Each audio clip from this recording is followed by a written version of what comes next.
Hope you're well. 12th man's back. The Arsenal roundabout's back. And everyone's been buzzing. It's been an incredible 24 hours. Look, the Europa League is still on. Lee is still on his watch along. Hopefully, he'll be joining us a bit later, depending on what time this Man United game finishes. I would have put the show back, but we've got other commitments with other panelists. So I haven't been able to do a later one today. So big up to everyone that's here. Big up to Kenny Ken. Big up to Egal. And big up to Aaron. Bruv, long time coming, Aaron. How you doing, bro? Yeah, man. No, all good. Yeah, no, listen. Obviously, some of the things taken away a little bit because it's a day after, but I woke up buzzing this morning after last night's result. Let's get it right.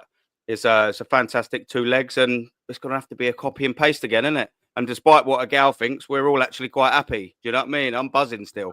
So, yeah. 100%, man. Thanks for having me on, bruv. Nah, come on, bro. It's always a pleasure, man. You're always welcome. And yeah, you reached out and said, what's happening this week? Get me on because Arsenal were in a good place. So you're more than welcome, mate. Kenny, Egal, unbelievable night.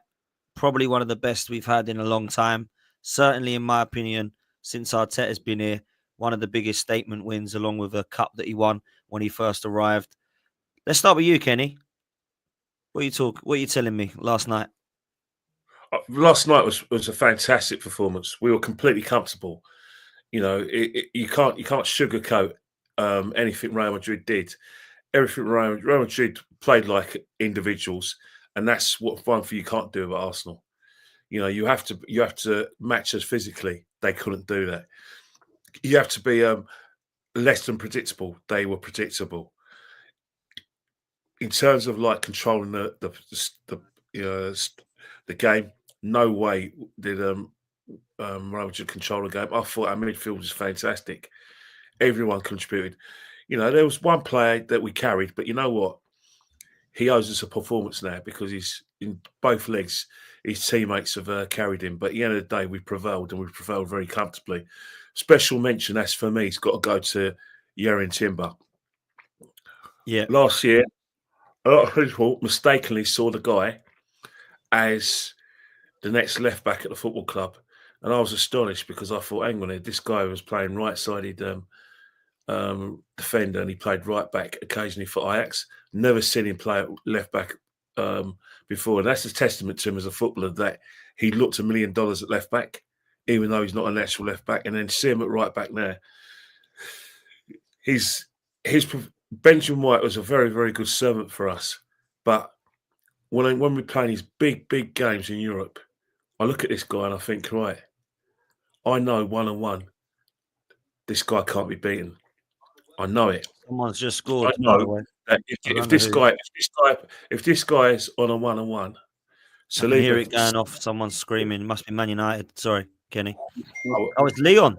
Is it Leon? Yeah, it was Leon. No way. Sorry, Kenny. I didn't mean to interrupt you, but I just heard screaming. So Leon was 2-0 down, right? They've just scored. Leon. It's 3-2 now, and they've got 10 men. Yeah, they got 10 men. Yeah, it's crazy. No. Well, it must be beyond because my one says something different. But anyway, yeah, it's 3-2 because Sky Sports will come on. But even so, saying that, Saliba doesn't have to come and help out the right back when there's a 1-1. He stays his position. That's testament to him. But I thought both legs, he was absolutely fantastic. 100% one of the best players on the pitch. Very good signing. I'm so glad the guy's fit. But you know what? There's more to come for him. I think we've only seen 50% of his ability. I think there's another 50% to come. And I'm talking from an attacking point of view. Once we see him in an attacking point of view, you're probably going to see one of the best right backs we've ever had. And that's no exaggeration because we're only just seeing what we can do. Lewis-Skelly, again, magnificent again. Looks like he's been playing at level all his life. And obviously, Declan English, turn up today, showed leadership. And I thought, that's his best game in an Arsenal shirt. I think he played better than he did last week. Last week was the tale of the 2 free kicks, which ultimately won us the game. But yesterday he understood what was required for him and he led from the front. Easily his best performance in an Arsenal shirt. It was. Declan Rice across both legs was outstanding, Aaron. If I'm honest with you, Kenny have kind of gone back and forth about what his position is. I don't know what his position was yesterday. He was unbelievable. Like literally, his position wasn't a 6, wasn't an 8. It was I am literally playing everywhere, and that's what you pay £105 million for, bro. Everything I saw about his game was outstanding. I actually thought his performance last night was better than in the first leg, and in the first leg he was outstanding with his 2 free kicks, which were, let's be real, unbelievable, right? Yeah. I thought his all-round game last night was ridiculous. I've not seen a midfield performance like that from an Arsenal player since Patrick Vieira, bruv, honestly. Yeah, mate. Do you know what as well? It's not just Declan Rice's performance that was better than the first leg. I think everyone's performance was better. The whole as an Arsenal was better than the first leg. So, I mean, we were dominating them, weren't we, in the first half, but we didn't manage to get the goal. A couple of chances we just didn't manage to put away. Courtois was on it. And then, Declan Rice comes out with a moment and then, a couple of minutes later does it again. We were pretty comfortable there and we deserved it, but we all knew that it was going to be a different prospect at Real Madrid. I expected a lot more of them, and I think a lot more people did, to be fair. But, going there and we had a couple of players. I'll name 3 of them who I'm double impressed with. And one of them's Lewis-Skelly, unbelievable. One of them's Kivior and one of them's Mourinho.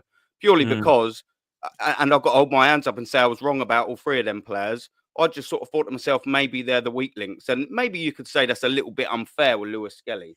But, I just think, he's young and he just turned 18. He could let the crowd sort of get to him. Maybe the occasion could get to him, but it didn't. He stood tall.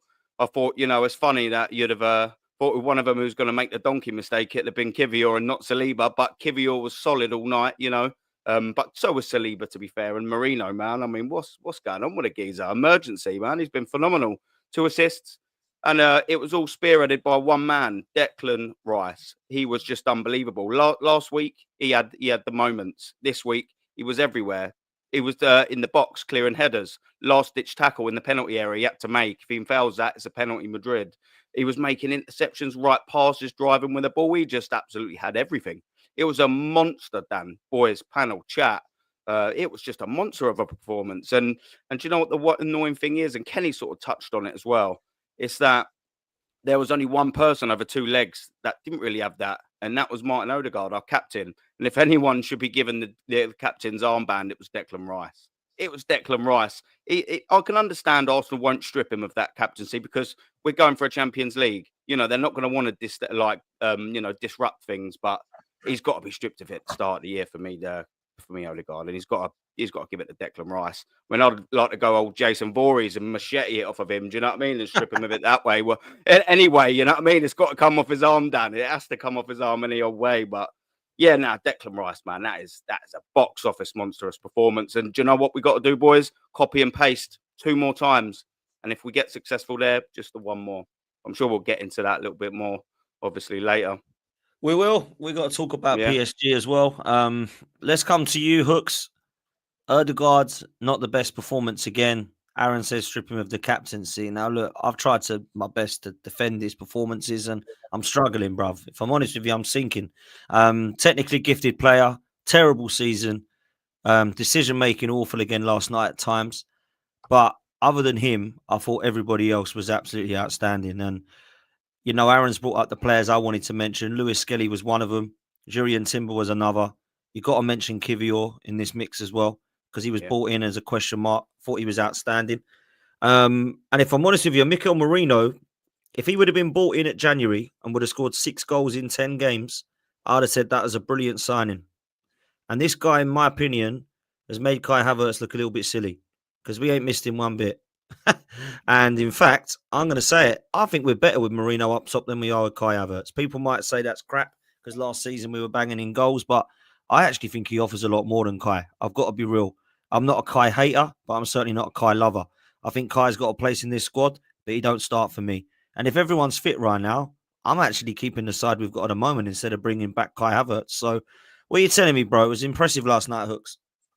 Yeah, just on the Kai Havertz versus Mikel Moreno thing, I just feel like they're tactically given different instructions. Like where Kai Havertz is instructed to drift over to the right and overload the right, Mourinho, he's instructed, and I guess he naturally does it as well, to drop deep into the midfield, which means we're overloading the center of the park, which makes us harder to play through, and we just end up naturally dominating midfields that aren't packing up the way that we're packing up. Like, don't get me wrong, I would say Mourinho's probably a bit more physical, although Havertz, he does like to have the duel, but Mourinho, he can hold his own a bit more. Like, he's just more of a duel monster. And oddly enough, he actually strikes the ball better than Havertz, which I think is a bit. If I was Kai Havertz, I'd be looking at some of the finishes that Mikel Moreno has done and been like, oh, when I'm back from my injury, I need a lot of shooting practice. Because for a guy that's never played as a forward to just immediately come in and some of the strikes that he's done, it's insane. But yeah, that's just on that piece. I mean, a bit overall, like, I don't know. It's like so many people wrote off Arsenal, like, across the globe, that I just think it's impressive how easily we dealt with them.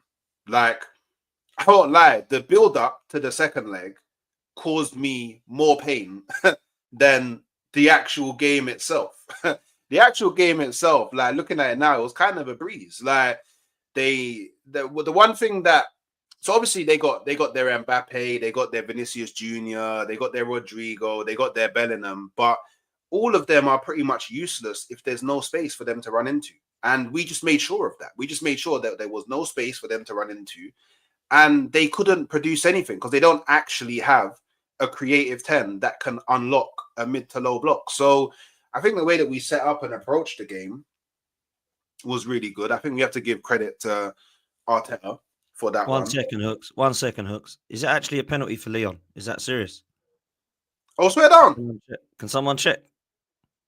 I'm watching it now. I might be a bit behind. People are saying it's a penalty. Oh, no pen.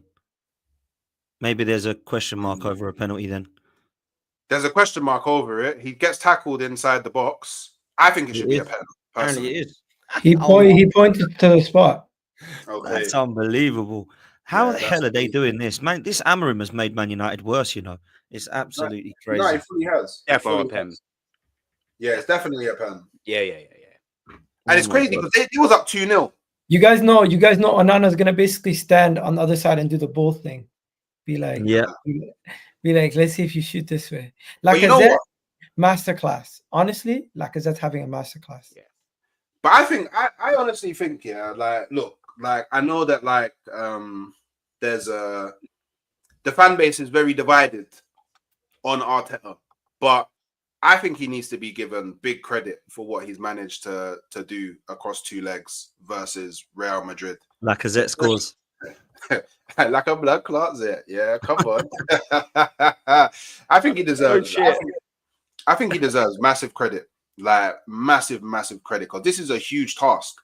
This is arguably the biggest thing that we've done since we won the FA Cup. Like, this is crazy. Like, and to not only win at home, to win away as well is I mean, be it as it may, I know we scored when they was pretty much throwing the kitchen sink at us, and the tie was at that point the tie was already done. But still, to be switched on and have the hunger to want to break away at that point and take advantage and get the winner at the Bernabeu, that's mentality. That's actually mentality. And you know, I don't want to be that guy, but I just want to remind a lot of Arsenal fans, just a lot of them, yeah. And Dan, you know, because you've been on streams with me, yeah. I got a lot of stick for saying that we need Saka to play in this Real Madrid game. Yeah. I got a lot of stick. People told me I don't care about his future. People told me we should be able to win without him. The poor squad planning, all of this stuff. We shouldn't play him for the rest of the season. And then Saka, Bukayo Saka, yeah, not only wins both of the free kicks in the first leg, he scores the opener at the Bernabeu. And this is exactly why we needed him to play in this game, because he is our match winner. He's one of our guys that goes out and makes stuff happen for us. He's the guy that we look to please, Saka, make something happen. And he's responded to it. And he's not even fully fit. He's cooked up Madrid twice being not fully fit. He hasn't even like shied away from his defensive duties as well, which is what you would expect from someone who's just come back from an injury. But he's still tracking back, helping out defensively as well, making it even more difficult for all of their forwards. So I just feel blessed to have a player like Saka. I think we're blessed to have a player like Declan Rice. Like for me, he was head and shoulders above everybody else over the two ties. Even though I think Partey was amazing, even though I think Timber was amazing, even though I think Skelly, who, you know, people have spoken about him already, but let's remember this is his first season playing at the highest level. This is he literally played against Real Madrid for the first ever time, and it looks like he's played against them for like 30 years of his career. Like no fear, none of that.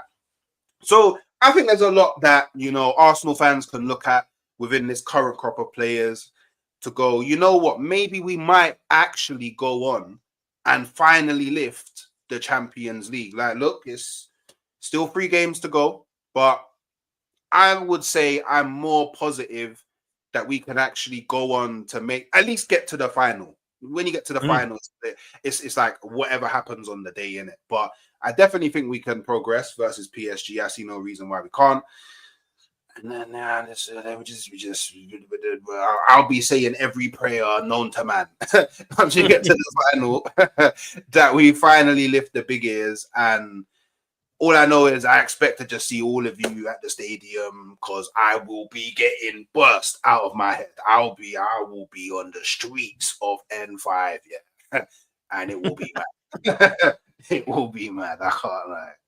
Streets won't be ready, man. I'll tell you. Egal, bro, you need to milk this, man, because everybody doubted you. You said you had a chance of getting through. You said that Saka should play. You said he's world class. He's our moments player. He's better than Rodrigo and Vinny and all these guys.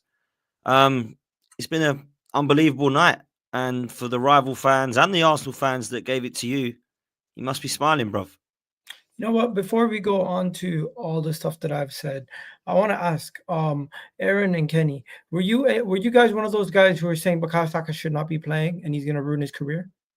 Yeah, I was one of them people. Yeah, purely because I thought it was a risk. Purely because I thought it was a risk, and it still was. It's paid off.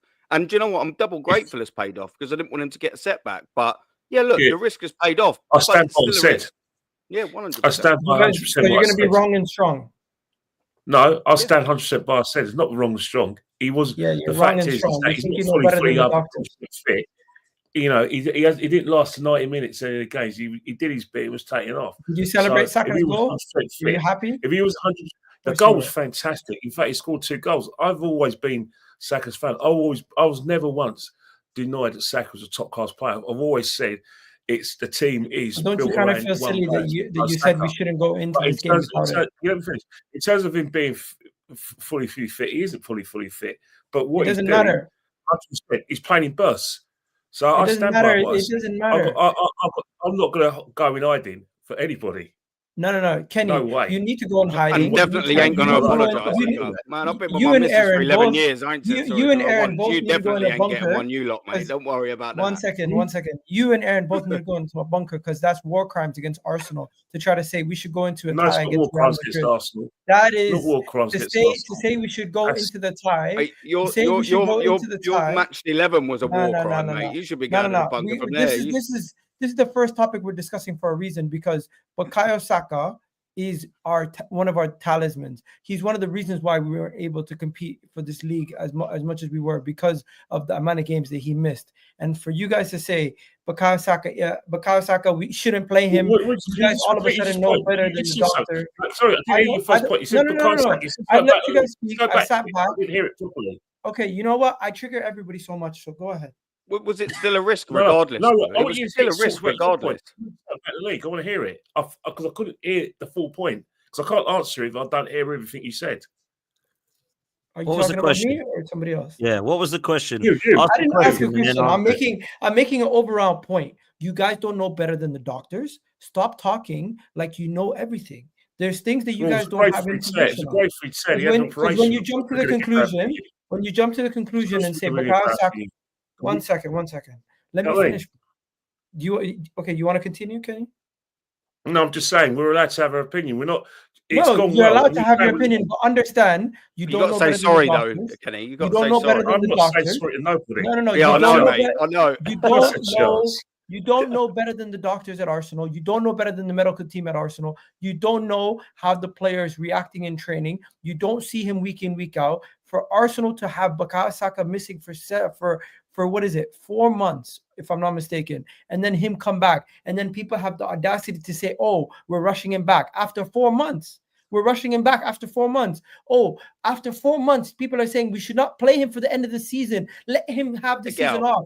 Just be honest. You wanted Arsenal to fail. You want Arteta sacked, and you did not want us. You did not want Bukayo Saka to play. You did not want Bukayo Saka to play to suit your agenda. That is the facts. Maybe it's not you. Maybe 1 second. I made a commitment for the football. Maybe it's not you, but the honest truth is, how can you tell Arsenal fail? No, bro. There's can I mention this point as well? There's definitely people. This is why it's not me. One at a time. If it doesn't apply to you, don't get triggered.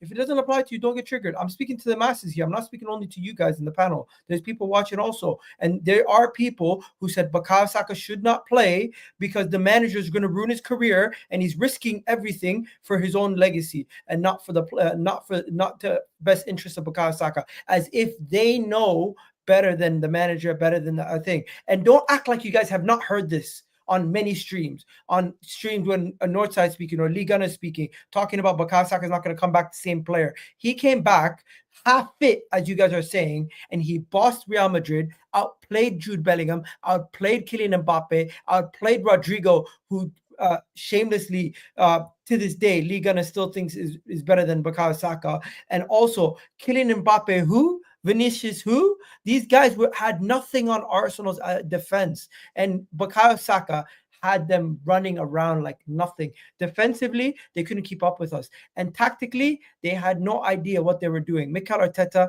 tactically outclassed Carlo Ancelotti over the 2 legs.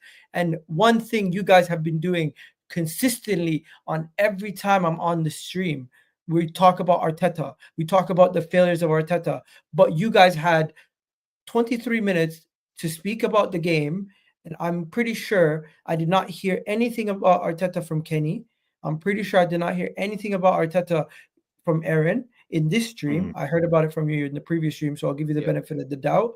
And when it comes to halftime hooks, only person who mentioned anything about Arteta or getting credit. So when you guys speak about the game, actually speak about every part of the game. Don't just speak about. Don't just speak about. Don't just speak about. Don't just speak about. Don't just speak about. Don't pick and choose which agendas to go with, because you spend more time. You guys spend more time. You guys spend more time in the first 23 minutes criticizing Martin Odegaard than bigging up the manager who got us through the tie. Who criticized him? What did I say? Criticism. 1 second. By the way, fair criticism, but if you're going to criticize off the back of that kind of result, you should also big up the people that helped us get through this tie.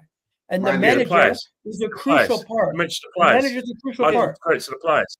I'll give Guess what? You know what? If Real Madrid had Mikel Arteta as their manager, not only do they go through this tie, they probably win the fucking whole competition. Because the way that they're coached, you can see that they're not coached properly. You can see that they're not. This is Real Madrid. And the reason why won the the Champions League in 2022 and 2024, mate. So you're criticising. And we always know every time Real Madrid lost, going on here is 4-4. What are we missing here? In 2023, they got ruined by Man City, and a year later they won the Champions League. So by all means, you're every right to write them off. But in terms of you yourself, the reason why you didn't give me time to give Arteta credit. The problem is, why should I give Arteta credit? Because every time we win something, it's about Arteta. The players never get the credit, and you are the biggest culprit of them all. You came on here to come here to start causing all sorts of like Benny Hill moments about your hero Mikel Arteta, and you know full well that I've always admitted and conceded that he's a very good coach. I've always said, can he take us to the next level? That is the question that I've asked. And right now I am waiting. So I have every right, using my fan base, because you don't pay for my season ticket. I pay for it myself. If you want me to praise Arteta, I'm going to send you the bill with my name on, and I'm going to send you my bank details, and you're going to deposit £1,100, which is the cost of my season ticket, and I'll definitely be anything you want me to be. And so Kenny, you're telling me you can be bought. Let me finish. Next Monday, this Monday coming, they're going to take £71 out of my account to pay for my semi-final ticket. I'm going to send you the bill, and by all means, all you got to do is turn the little knob, and I'll be anything you want me to be. Okay, so you're telling me if I give you £75, 1 second, you're telling me if I give you £75 and 14 talking points, you'll only mention those 14 talking points for the whole week.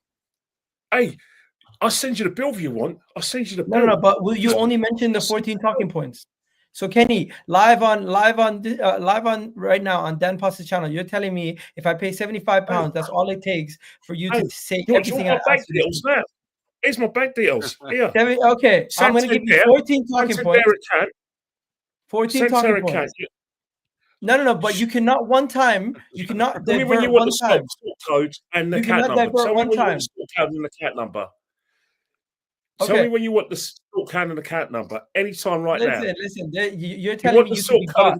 You're telling me you can be bought for £14. You're going to get a loan out to pay for my season ticket. £75. £75 you can be bought.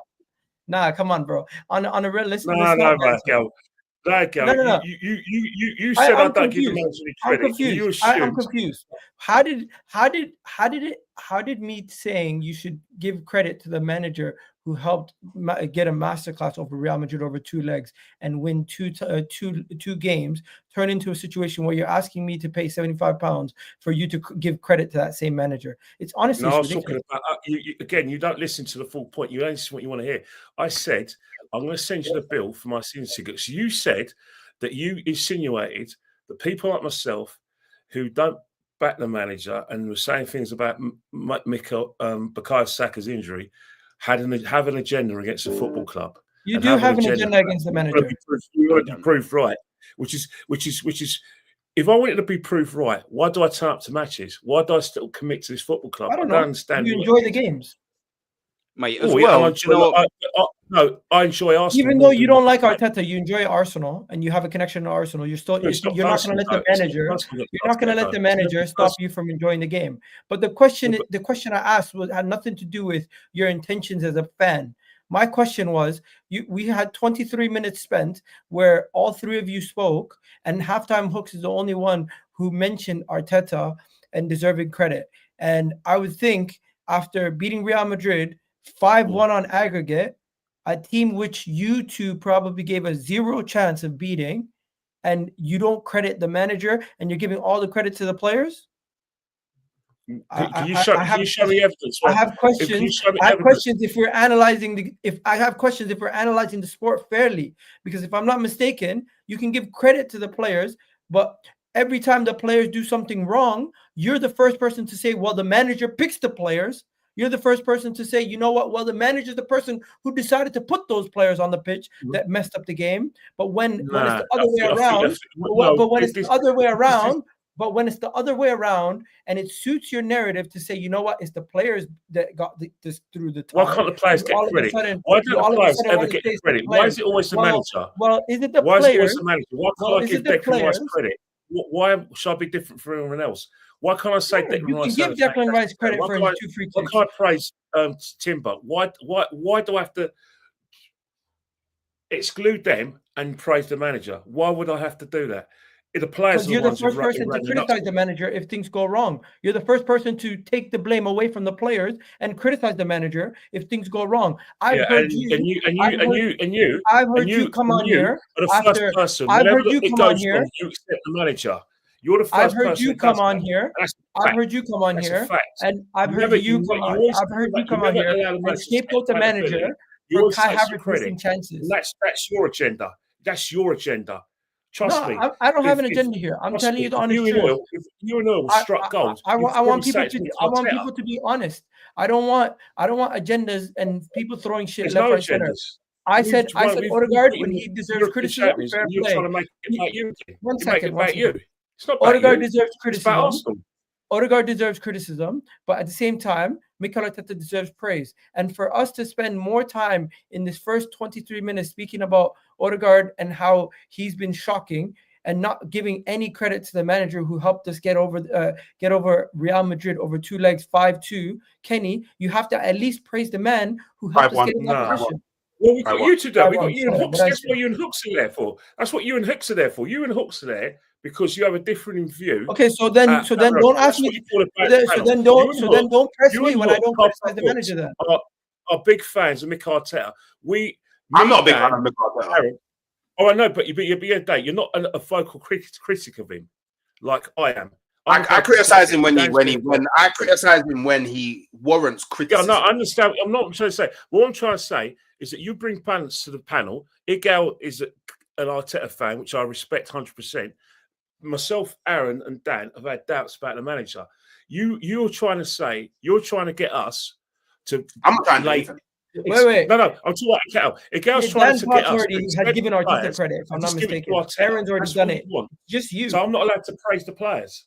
No, you're allowed. The point isn't about you're not allowed to praise the players, but like let's not ignore the fact that it's Arteta that set up the game plan and of course. And if things went wrong, best believe if things went wrong, Kenny, you would have done the same thing you did versus other games where you said it's the manager who picks the team, it's the manager who has the decisions at the end of the day, and these players, if they're making mistakes, it's the manager who has to get them out of there. That's football, though. That's football. That's your prerogative on how you speak about it. Accountability as well if things don't go wrong. But at the moment, okay, but you're not. But then you're going to hold somebody accountable for their mistakes. But when they get something right, you're not going to give them any praise. Well, cool. How can you not give the manager the praise? We've beaten the European champions comfortably 5-1 on aggregate. Okay, so that's all I've been waiting for. How can you not give the manager praise? I don't understand. There we go. Finally got there. 32 minutes in. How can I? Right. Not give the manager praise. But at the end of the day, if I see a performance like that from Declan Rice, and I see Timber, who is basically like risen the levels of how right back plays, I've got to comment on that first. I have to. Just out of curiosity. Choose to.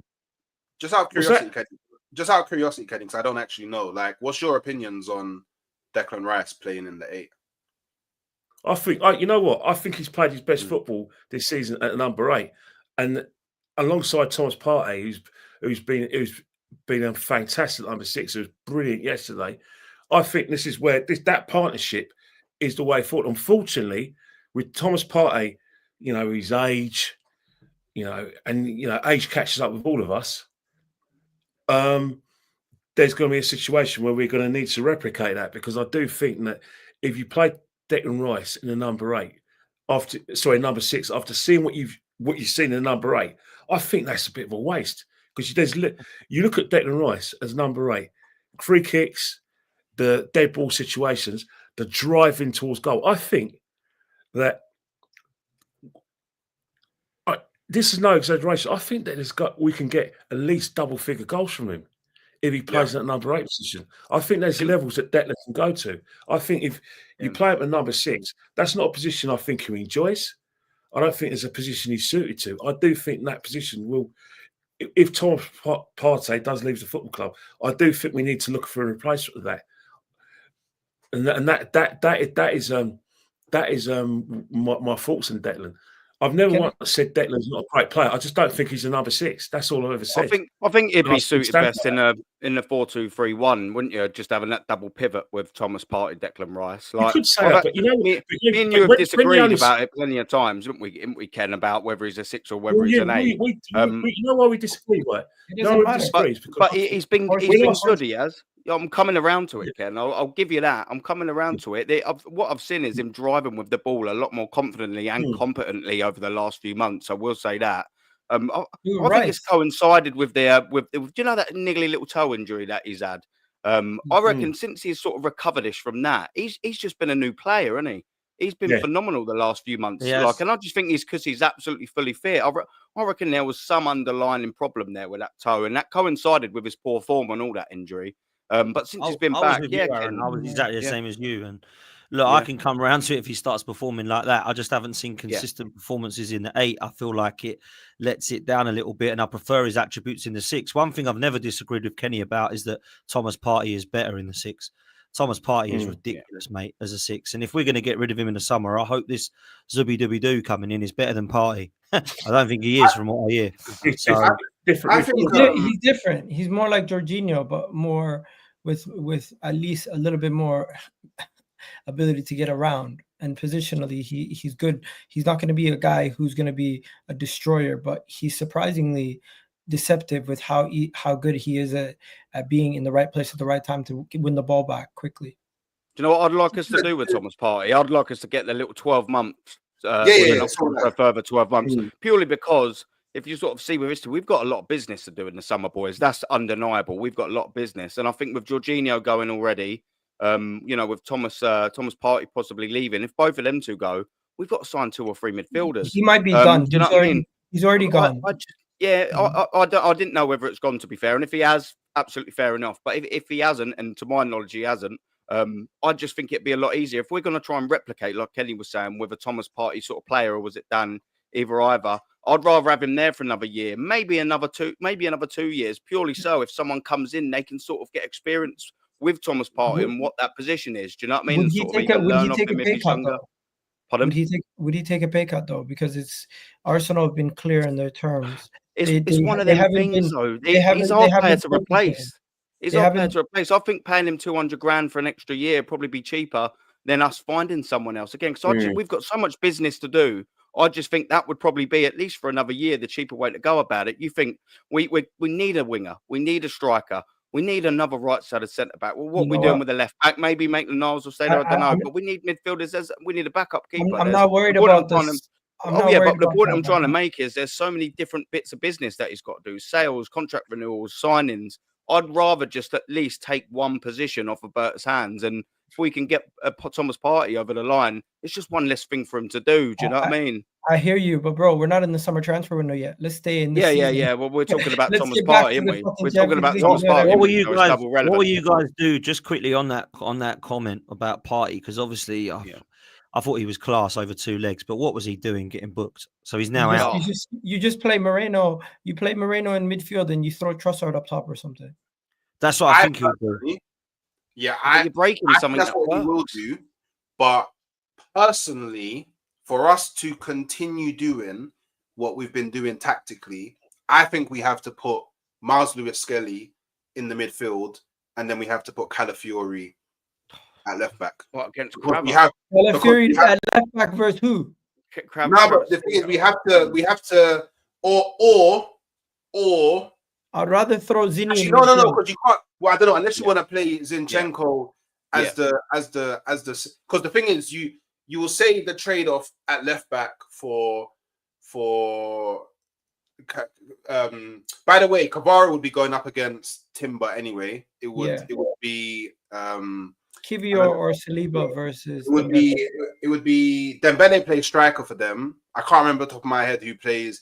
Maybe it's Doué or something like that. Or Barcola. I don't know. But for us to tactically continue doing what we're doing, you have to keep Mourinho up top. Yeah.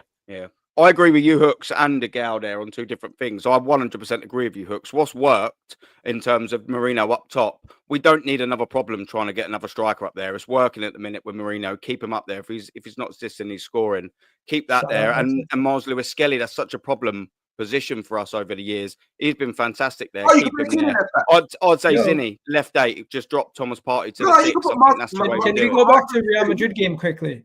I just want to say midfield, and then you could play Kieran Tierney left back. Problem solved. Shout out to Kivior. That's also a good shout.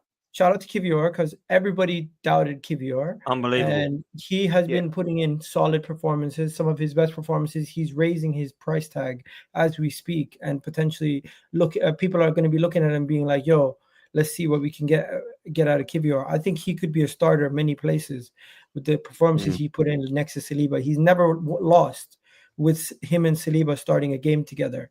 That is amazing. We already spoke about the fullback, so I don't really need to get into that. We know how good Saliba is. We know about you mentioned Odegaard, you mentioned those things, but Martinelli gaining confidence at the right time, putting in the performance that I thought he put in. I thought he put in a really good performance, finishing off the chance that he finished off. Martinelli doing his thing. Mikel Moreno at striker. Having 3 goal involvements versus Real Madrid. I remember a couple years ago, we used to make jokes about having to go to the Bernabeu with Lacazette and Eddie Nketiah. Mikel Arteta has gone to the Bernabeu with Mikel Moreno, and he's turned in better results than Vini, Mbappe, Rodrigo, all these guys. And that just goes to show you that we have not necessarily needed a striker the whole season. We've just needed the team to be consistently performing and having available players. I don't think one second. We still need to buy somebody in the summer. Don't get me twisted. I'm just saying this. Stop. Let me finish. You made a very bro, Hooks. Let me finish. You'll understand where I'm going with it. Okay. I'm not saying Arsenal. Okay. Why am I getting triggered? I'm not saying Arsenal don't need a striker. I'm just saying we didn't need it. All season. I'm saying Arsenal could have the Man United game and the Arsenal. Newcastle You said Mourinho has shown that we didn't need a striker this season. No, I'm saying I'm saying Arsenal on Liverpool because we hadn't had men to finish the games, all the draws, 12 draws. Yeah, but come on, you can't lay comments out like that. Let me finish a goddamn sentence. I'm sorry, I'm not the guy that usually does that, but you can't say something that wild. Okay, you guys don't know where I'm going with it. So you guys are going to continue to jump in and go crazy. But I'm talking about the run of the season. If we had more of our players available this season, we necessarily didn't need a striker this season to go and beat Liverpool. I think we could have beat Liverpool with what we had to our disposal. It's just unfortunate we weren't able to get there. Now, looking at the performance that we had versus Real Madrid, I think we can go and win this Champions League without a necessarily striker. We don't necessarily need to have another forward in this team that can bag 20 goals to win a game, to win a 2-legged tie versus PSG. And once you get to the final, you just need to have a good, solid defensive performance. And we've seen it with Chelsea. If Chelsea can go and win the Champions League with Kai Havertz, friggin' Timo Werner, and fucking what's his name, Mason Mount as their forwards, what makes you think Bukayo Saka, Martinelli, and whoever else we have up top can't get you a result? They can, but I'm just saying that you made, for me personally, and I'm not saying that I am factually correct, but to say, looking at what Mourinho has done, means that this is shown this season that we didn't need a striker, I think is a crazy thing to say, personally. That's all I'm saying. That's not what I'm saying. No, but that's what you said. Literally what you said. That's not what I'm saying. That's literally what you said. No, I think you misconstrued what I said. No. But all domestic competitions because we didn't have a striker. Yeah, literally. Like we literally that. I'm saying we went out to Carabao Cup against Newcastle because we didn't have a striker. Bro, I'm going to finish off them chances in their first. Forget about not buying a striker. Going into the season, you believe this team was good enough to win the league, right? No. Right, I expected them to win the league because my expectation is if you're telling me that this team is enough, then you should go and win everything because that's my expectation. But I said we needed Gyökeres. 1 second. You guys, the second we didn't sign a striker, you guys once again twisting my words. At no point did I say Arsenal don't need a striker. I said Arsenal did not need a striker this season to get over the line. I believe we had enough to get over the line. So your manager failed then? No, due to injuries and other issues. Like we're the only club that's had injuries. We've had the most. We're going to go over this again. Fuck it. Yeah, we are going to go over this again because you're waffling. I was listening to you waffling. Big up everyone, by the way. Yeah, but just to let you all know. By the way. Thanks for come on, man. Bless up. Just to let you all know, Leon is French for Tottenham. Just to let you all know how they've just bottled that is crazy work, by the way. I don't know how they did that, man. But no, you're waffling a girl, because you dismiss injuries for every other club and make it like exclusive to Arsenal. No, I don't dismiss injuries. I acknowledge injuries for Tottenham. I acknowledge injuries for. Okay, so why didn't you? Okay, so on that basis, then injuries last season for Liverpool. I acknowledge injuries. What you don't do is you don't acknowledge injuries, and you acknowledge everybody else's success. Why didn't I get a tweet saying what phase is Arteta in yesterday? I'll tell you the phase right now because it's 3 minutes to midnight. Is in phase 1718 days without a trophy, mate. That's what phase. Yeah, and like I said to you on the show, Like, no. It's 5 years without a trophy if you don't win this cup, mate. Yeah, so let's not take the piss here, right? The fact is, yeah, like I said to you on the show the other week, you guys take the last 90 minutes of the current season as your metric. You dismiss anything that's happened before that and just go off of the last 90 minutes or the last 2 or 3 weeks, yeah? Which is why you're gassing up, oh, yeah, well, maybe we didn't need a striker this season. Well, maybe we wouldn't be 13 points behind Liverpool if we had one. Yes, you did. I heard you say it. I heard you say it. I rewind the stream. That's not what I said. I never said maybe we didn't. What did you say then, Egal? Go on. What was your meaning? You guys all keep saying Arsenal need a striker to get over the line. We don't need a fucking striker to get over the line. We just needed our players to be available. The team that we have to our disposal, the pieces that we have right now, is enough to get us over the line if we didn't fucking have all these massive injuries. What massive injuries? What trophy? Name of the trophy. You don't have. You see, the problem is you don't have about the league or the Champions League. There's no evidence that backs up that claim. There is evidence. 38 games last season. We went until the final game of the season to compete against Man City, and that in itself. Did we get over the line? That in itself is enough evidence to show that Arsenal, if we had Bukayo Saka available, if we had Martin Odegaard available from majority season, if we had Gabriel Magalhaes, Kai Havertz, and these guys available. Let me ask you a question we would be challenging more. Bukayo Saka coming back. Also, Bukayo Saka now coming back is what's giving us a chance versus Real Madrid and these other teams and getting us over the line. And Lee, I know you probably said, you know what, thank God Bukayo Saka is actually playing now, reversing your take on. No, I've not said that one bit. Don't put words in my mouth. I've never said that. He should not have played versus Real Madrid. What? Bro, the guy's playing off pure adrenaline. Yeah, and as good as he was, yeah, let's not. Let's all stop making claims there's no evidence of. Thank you. Yeah, there you go. He answered it perfect. Yeah, I've never said that. I've never said that. Yeah, and the fact is, there's no evidence of it. When we had all of them players fit and available, we didn't get over the line in any competition. Yeah, the fact is, yeah, right, fantastic win. We're all gassed with that. Let's be real. Yeah, 99.9% of people that roam planet Earth, mate, didn't predict Arsenal to slap them 5-1. Let's be real with it. Yeah, let's just be real. Yeah, no, we sat on the watch along last night, Hooks. We all predicted we go through. Yes or no? Yeah, but I predicted Arsenal will go through before the. Yeah, you did. Yeah, however, not many people that walk this planet, predicted Arsenal to go through. Why? Because it's based off of track records. Their track record fell flat on its face yesterday. Yeah, and in the first leg. So fair play to the manager. He got his tactics spot on in both legs. Yeah, good job. I read that. Yeah, well, I do that anyway. I said that last night on the watch along. I said that in the first round. Kenny wouldn't do that. No. This fucking guy, bro. I swear you're a troll, you know. I swear with Dan, he's a troll. And say fair play to the manager. Kenny I gave you my reasons. I gave you my reasons as well. I gave you my reasons. No. If Lee came on the stream and said fair play to the manager, he deserves a round of applause. No, well, he has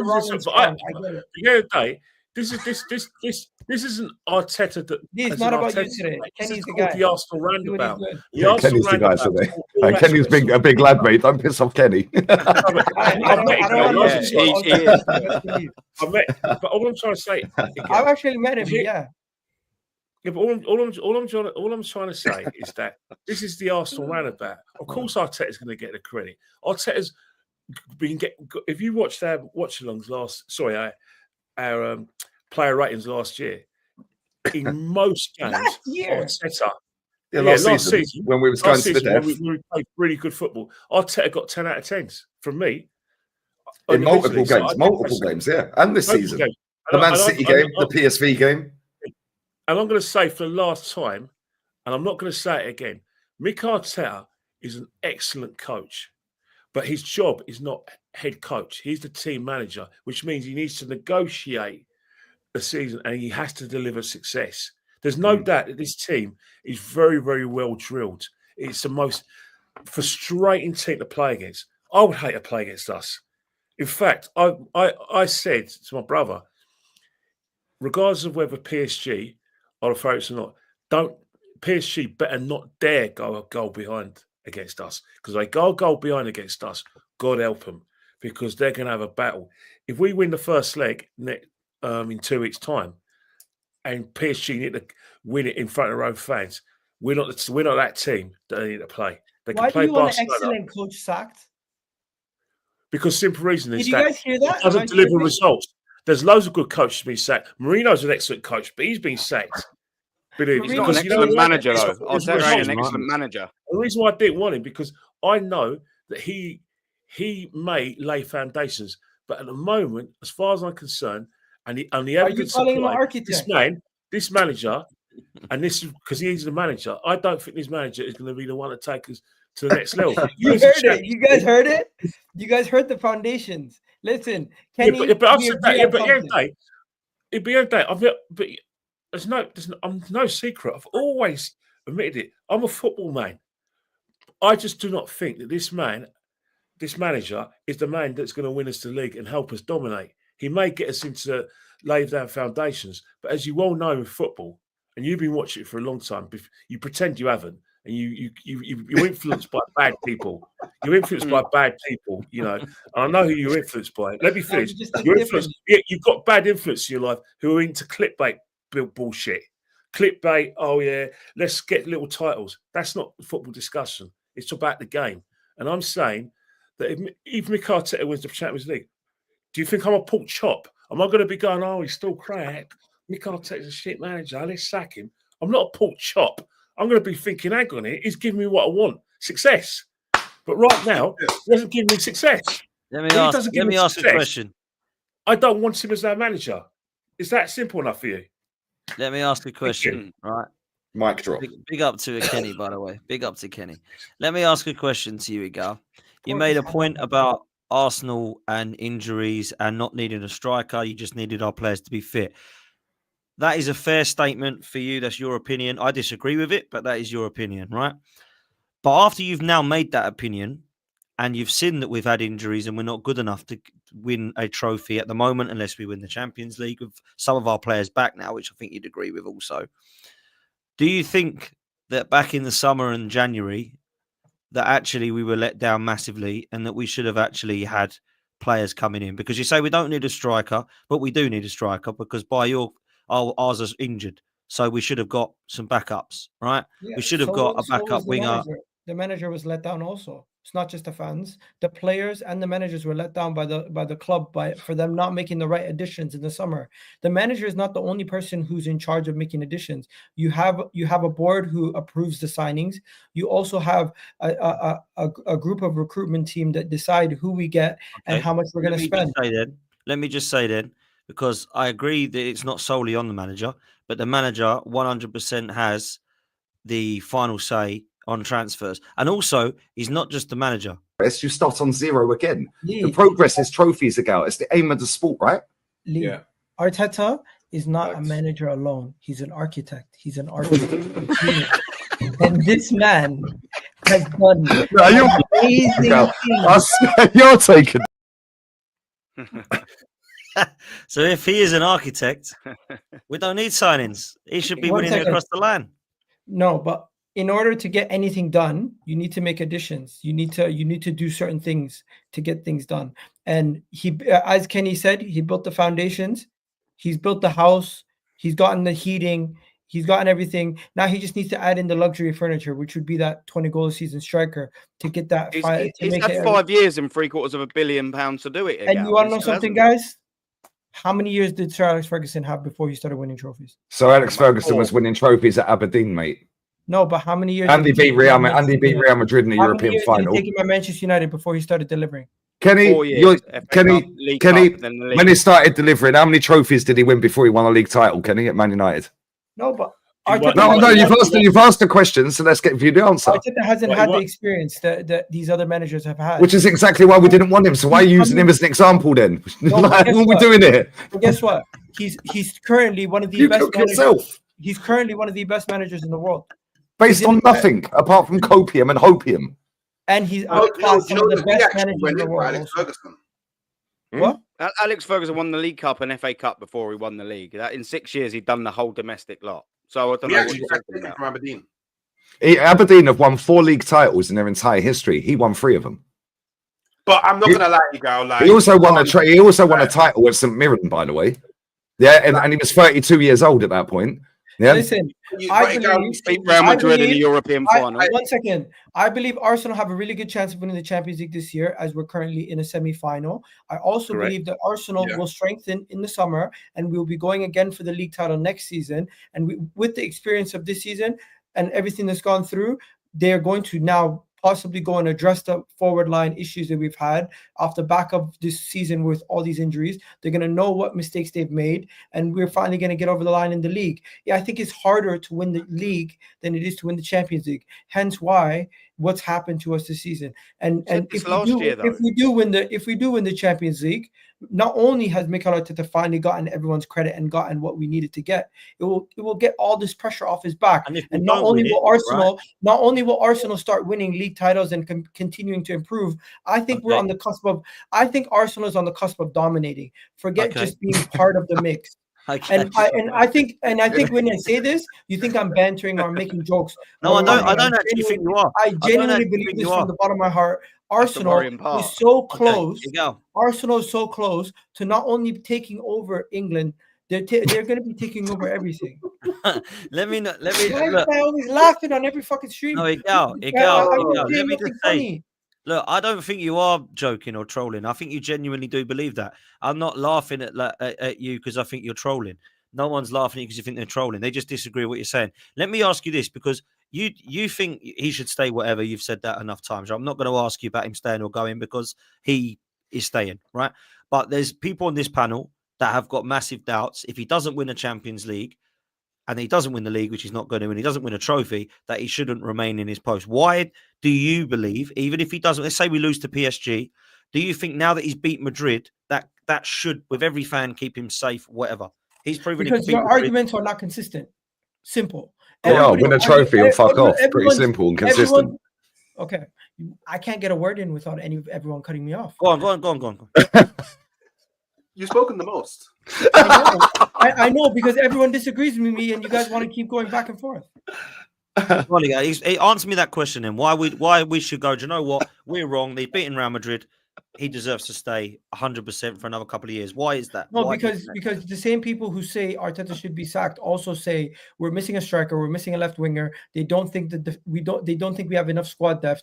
They have all these challenges about why the team is not ready, but yet the manager should be the one that's sacrificed, who's gotten this team competitive, who's gotten this team challenging against some of the best teams in Europe, who's gotten this team showing that they're able to challenge Man City and all these other teams. And you think, well, this team is missing all these pieces, and yet we should also sack the manager because he can't get results with the team that you're saying is not good enough.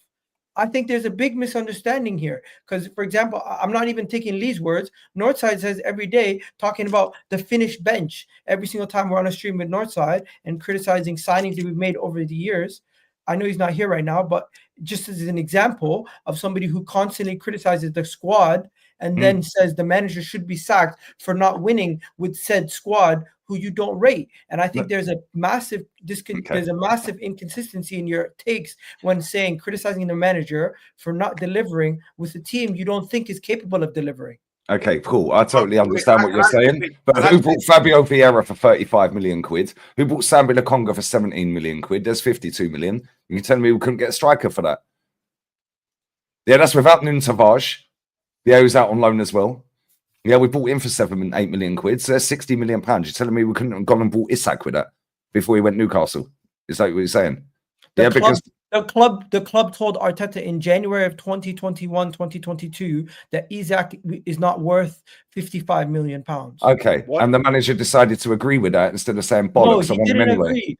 He didn't agree. So he's not worth. So where have you? Okay, so if you're going to throw that statement out there, can you show me exactly where that's been said? The article. Who wrote it? David Ornstein. The Athletic. How did I know he was going to say the Athletic? Off here, Egal, man. It's off, man. This is the same guy that is allowed to tweet out an Arsenal announcement before Arsenal. 1 minute before Arsenal, he's allowed to announce it. Why? Because he's on the fucking payroll, mate. Yeah? What we doing this summer as well. Just this summer, he spent 85 million Victor Gyökeres's release clause on Mourinho and Calafiori. We didn't tell him. He'll now say, well, look at what Mourinho's doing now. What about that? That's what he'll say. He'll say, now look at what Mourinho's doing now. Bro, again, he stumbled money, on Mourinho up front by chance. Yeah, he You know stumbled what? on Lewis-Skelly by chance of A injuries. He lot stumbled on... A lot of your arguments against Arteta has a lot to do with recruitment and players that we signed. It's been And shit. to an extent, I understand you're going to criticize the manager for players that have been brought in and signings that have been made, but you also don't acknowledge that there's been a lot of players he's wanted to sign that the club have probably not said given the approval of because it's maybe too much or the budget is stretched thin. But 29 at 60 million quid plus 5 and 280 a week's fine though, yeah. You know what? He has a name and he's performed better than a lot of forwards who've been that have been priced for £65 million recently.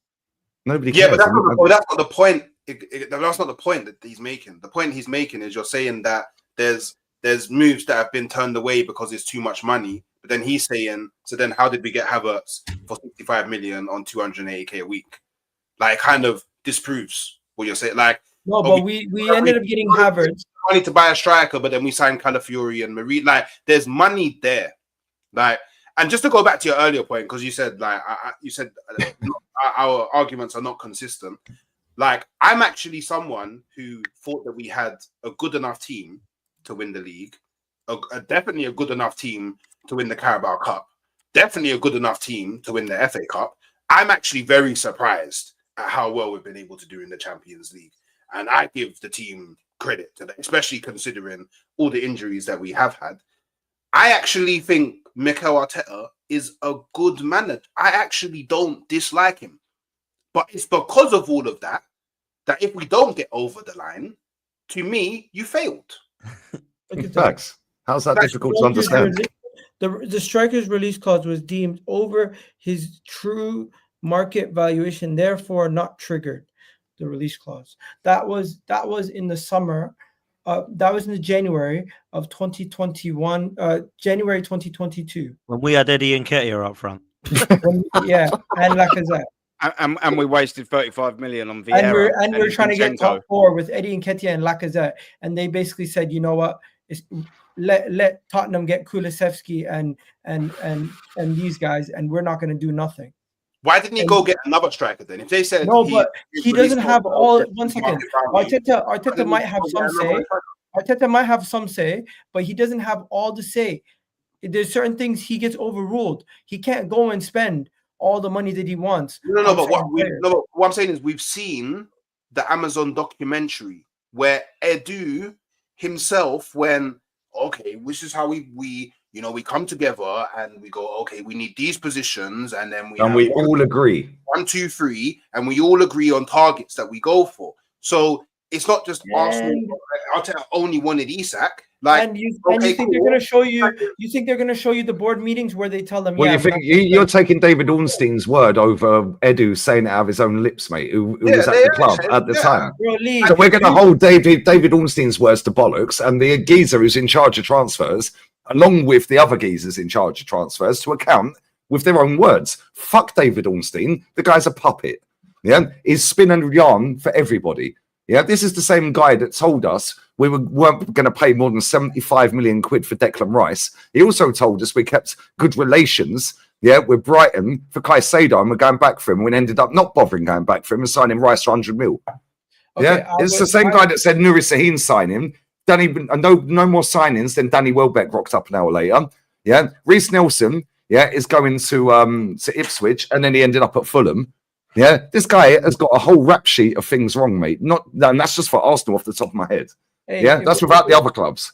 Maybe it wasn't even from Pepe. Weren't signing Pepe. Wasn't from David Ornstein. Maybe it was from the other guy, Arsblog or something. I don't know. Oh, because he knows more than Edu does. Yeah. No, I'm not saying he knows more than Edu. I'm just saying. No, but you're taking Edu's. You're dismissing Edu's words. Let me finish. You're dismissing out of our own hierarchy and management team. Yeah, out of their own lips on TV, you are dismissing their very words out of their own lips to take into and put this athletic report from you don't know who, as gospel over their words.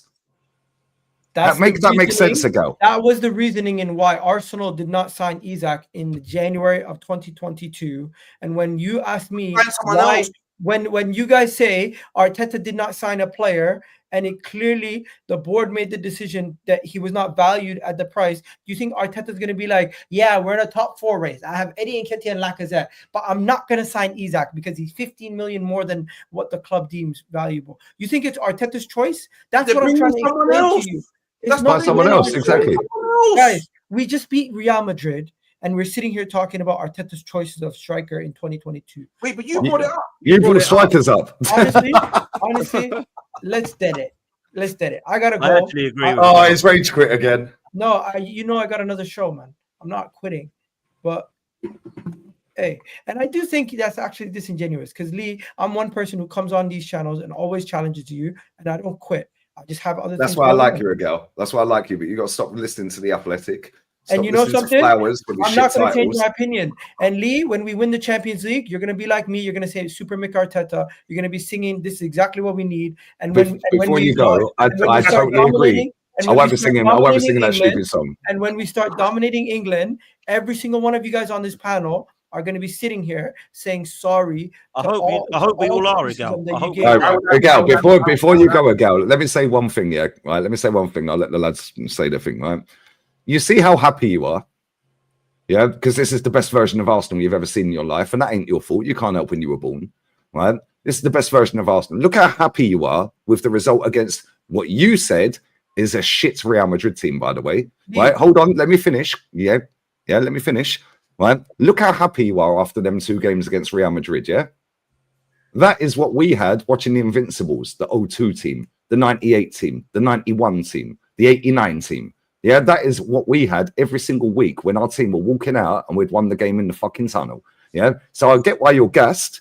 However, why you people like yourself, yeah, that go against us for demanding that more, yeah, is crazy to me. Yeah, because you've had the best time of your life watching us slap up Real Madrid. Yeah, well, we've beaten them before. Yes, it was fine. We slapped them this time. However, the last time we beat them and they had R9, Guti and all the Mandem in the team, yeah? We've seen us go and win the league at Old Trafford and at White Hart Lane. Yeah, we've seen us do cup doubles. We've seen us do doubles. We've seen us go invincible. Yeah? Yes, if he gets over the line in Europe, fantastic. I've never seen the Champions League. None of us have. Kenny, you was at the last final we got to in the Champions League. Yeah? Do you know what I'm saying? So let's just be real with it. How happy you are.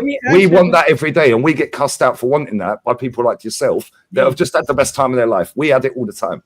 The reason why people have these situations is because whenever Arsenal lose or get or have a bad situation, Lee, the people who want Arteta out, or yourself, or anybody who's considered pessimistic or you guys consider realistic, are the first ones to stick it at us. So when things go well, don't be surprised that those same fans are going to stick it on you. And you should be saying, no, you should be saying, thank you very much. Thank you very much, because I understand why you call this club out every week. Lee, as much as you criticize the fan base, you need to realize you're going to get criticized when the team does well, because you're one person who immediately says everything is written off. You write the narrative that Arsenal is going to be written off as long as Arteta's manager and as long as Mikel Moreno's striker, Kivior's in the midfield, Kivior's in defense, and we have Odegaard in midfield. As long as these people who you don't like are part of the club, you will continuously say we're not going to achieve nothing.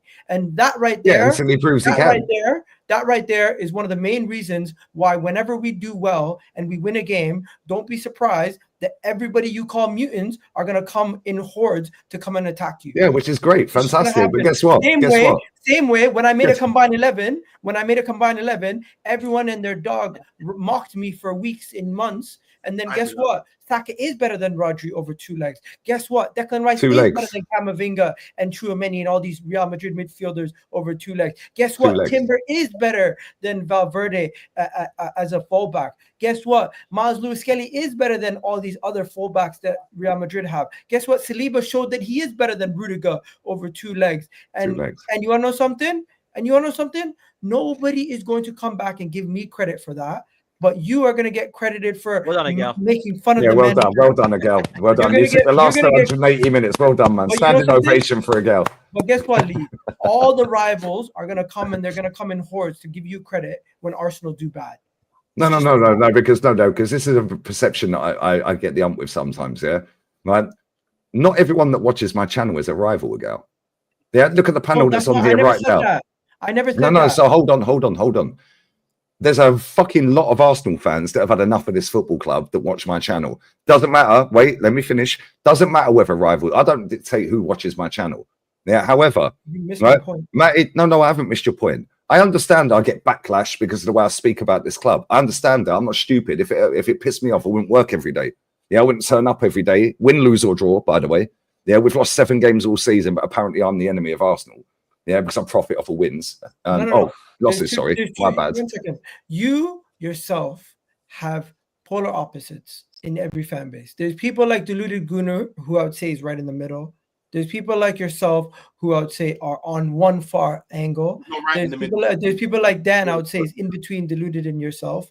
And then there's somebody like Hooks, who I don't know where he's gonna be. One day he's gonna be next to me, one day he's gonna be next to you. You know what I mean? No insult to you, Hooks, but it's just I'm actually someone who's bang in the middle. He's very like in the middle. You know what I mean? You never know where he's gonna be. There's so many different types of fans. But the thing is, there's going to be fans who disagree with each other. Until we win as a fan base, we will never be united. And at that point, and even when we are winning, when we do win, there'll still be a divide. When we do win, the people who doubted the team that are fans are going to get criticized. When we lose, the people who back the team, like myself, are and that's the internet, and I understand that, Egal. Yeah, I understand that. Yeah, but at the same time, but at the same time, the fact that so many people are going for people like us that have called this club out for years, right? After we've just slapped up Real Madrid over 2 legs is mad. You've just had the best time of your life. You should be going, thank you, because I understand what you mean now. Yeah, because we want this every fucking week. We've had it every week. That's my point.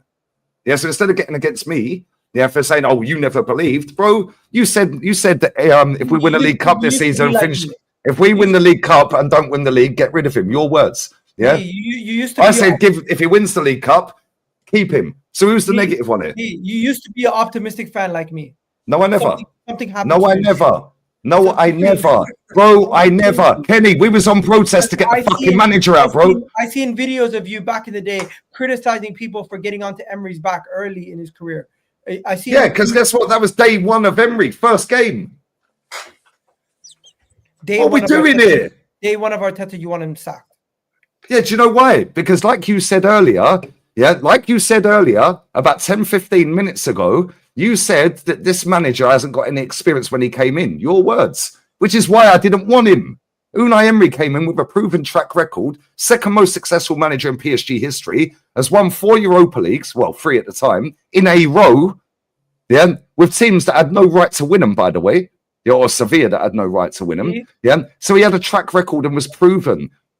This manager has got no track record and it's showing 5 years later. If he wins this cup, fantastic. I'm going to go, but Lee, you criticize Arsenal fans for being mutants. Guess what? You can get criticized for being pessimistic. Yeah, I know. I understand that. But guess what? Ultimately, I'm always right. And you know something? It's easier to be saying this team is going to fail. It's easier to predict failure than to predict success. That's why your manager's that great. Why would that be the case? No, it's always because he's the best manager in the world, according to you, or one of them. So if it's easier to predict failure, why isn't your manager winning then? It's always easier to write somebody off because when they do well, you'll say, "Well, I wanted them to do well anyways." And when they fail, Egal, the first thing I've ever said about this fucking club: win a trophy. On the line. It's harder to put your neck on the line and believe in something before it's actually happening. I don't back saying I don't believe in it, Egal. I don't know if you do. Like, I'll give you this scenario before you go. I'll give you this. You fooled yourself. I fooled myself based off of what? Previous fucking achievements, my friend. Yeah? You believed off of copium and hopium, and guess what? You got lucky because we actually slapped them. Yeah? We got lucky because we slapped them. Yeah? And I'm happy we slapped them. Based off of previous, 99% of the planet, 99% of the planet would never have said we beat them 5-1. Thank you very much. Have a good night, ladies and gentlemen. Big up, bro. This is like you have a daughter or a son. You call people mutants. Get used to it when people come back at you. Egal, it don't affect me. You get wound up by it, mate. You do too. No, I don't. I'm sitting here every single week. I seen your post after the first leg when we beat Real Madrid. You're cussing everybody.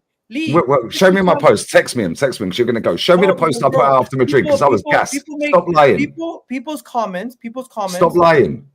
people's comments get to you. You've made 3 or 4 false claims about me on this stream, and I've only been here half an hour. Bro, you were rattled that I was coming at you the first leg. You were rattled. Egal, my watch along on that first leg's done 115,000 views. Do you know what? That's the second highest.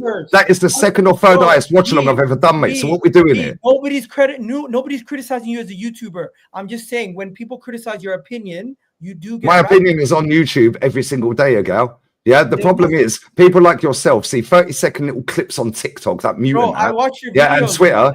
You don't. Did you watch my watch along, the whole watch along the other week when we beat them 3-0? No, you didn't. Thank you. When I've been on 2 streams with you afterwards and asked you opinions on those things, Lee, I've been working with you quite well for a little while now, and as much as you act like nothing phases you, it does phase you, just like anybody else, but it phases you in a different way. You then criticize that person even more.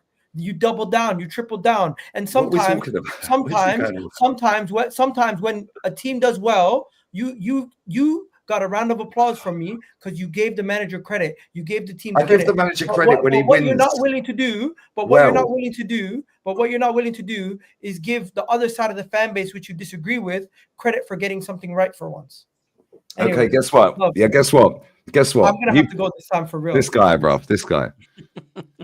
This guy, man. No, this is the thing. They're more interested in being proven right against people like us than we are of being proven wrong by this manager, and that pisses me off. It does. Why? Yeah? Because last week, Dan. Yeah, sorry to cut in or shut up. Yeah, last week I came on this very show last week, and it was a siege campaign against me, and I shut up for 43 minutes. Yeah, it was a siege campaign against me. Yeah, yesterday I got some white fucking yardy guy, fucking unfunny comedian tweeting about me at full time. Why? Why aren't you celebrating the win, mate? Yeah, why? Why am I the issue? What? Because I want this. Make it make sense, Dan. Yeah, cool. I get it. People are going to be pissed off that we call the club out. I get that. And I do it every day and have done from day dot of this guy being here, yeah? However, yeah, they've had just some of the best 2 games they've ever seen in their life, bro. And the first thing is, oh, yeah, fuck that. Where's Lee Gunner? Are you tapped? I don't get it, bruv. And I said this, and that was exactly what I was going to say, was what's frustrated me is that we've actually had 2 unbelievable games. We haven't really got to discuss it much because it's about who's right and who's wrong. Well, no one's right or wrong yet because we haven't won anything. So if we win the Champions League, maybe we'll come out and say, do you know what? Crikey, I didn't think he'd get us across the line, and he has. And if we don't win it, maybe people like Egal, although they probably won't, will come out and go, yeah, maybe we were wrong. Maybe he isn't the right guy. We can have that conversation in May. What I wanted to talk about tonight was where we actually saw our chances in this competition, because PSG is not going to be very easy. Now, a lot of people think now we've beaten Real Madrid, we can win everything. And unfortunately, it don't work like that. Let me bring in a couple of super chats and I'll get Matty and Aaron to talk that. And then we'll come to Hooks. Where are we with these? We've got Joe who says, big up, Dan. Great show as always. Best podcast going. Thanks to you, my bro. Hope you're very well, mate. Randy TV says, is Lee upset we beat his Spanish Spurs 5-1? He's absolutely devastated. Can you not see him? He's devastated. Look. I'm devastated, mate. Netweed says, Gal, you said Arteta can stay for 10 seasons. Are you okay? He did actually say that as well. I'm going to find that clip. He did actually say that. Wow, 10 seasons, you know. Yeah, he gets giddy, man. It's like a kid that's had too many E numbers, Ralph. You know what I mean? Egal says Erdegaard's been crap since the opening game against Wolves. The myth that a fit bench player like Erdegaard was going to win us the league. We'll come back to that in a minute. Anthony says, what architect spends 3/4 of a bill to build a foundation that's incomplete and struggles to cope with domestic competitions? Big up to you, Anthony. Jordan Lastly says, Egal don't avoid Havertz signing. Why was he allowed to sign Havertz for 65 million and not Gyökeres? That's a great point. Regardless, that signing shows us the power he has. And do you know what? Guess what? People don't like this, but Mourinho's better up top than Havertz. And that's a fact. Anyway, listen, let's come to you, Matty. PSG next. What are we saying? You know, I was on with Diluted. First off, good evening to everybody on the panel. Big up, bro. It's good to see you again, brother. Kenny, as always, Aaron, and of course yourself, Dan, and brother Lee. I told Diluted this morning, for me, this PSG tie, it really hinges on what we do at home without Thomas Partey.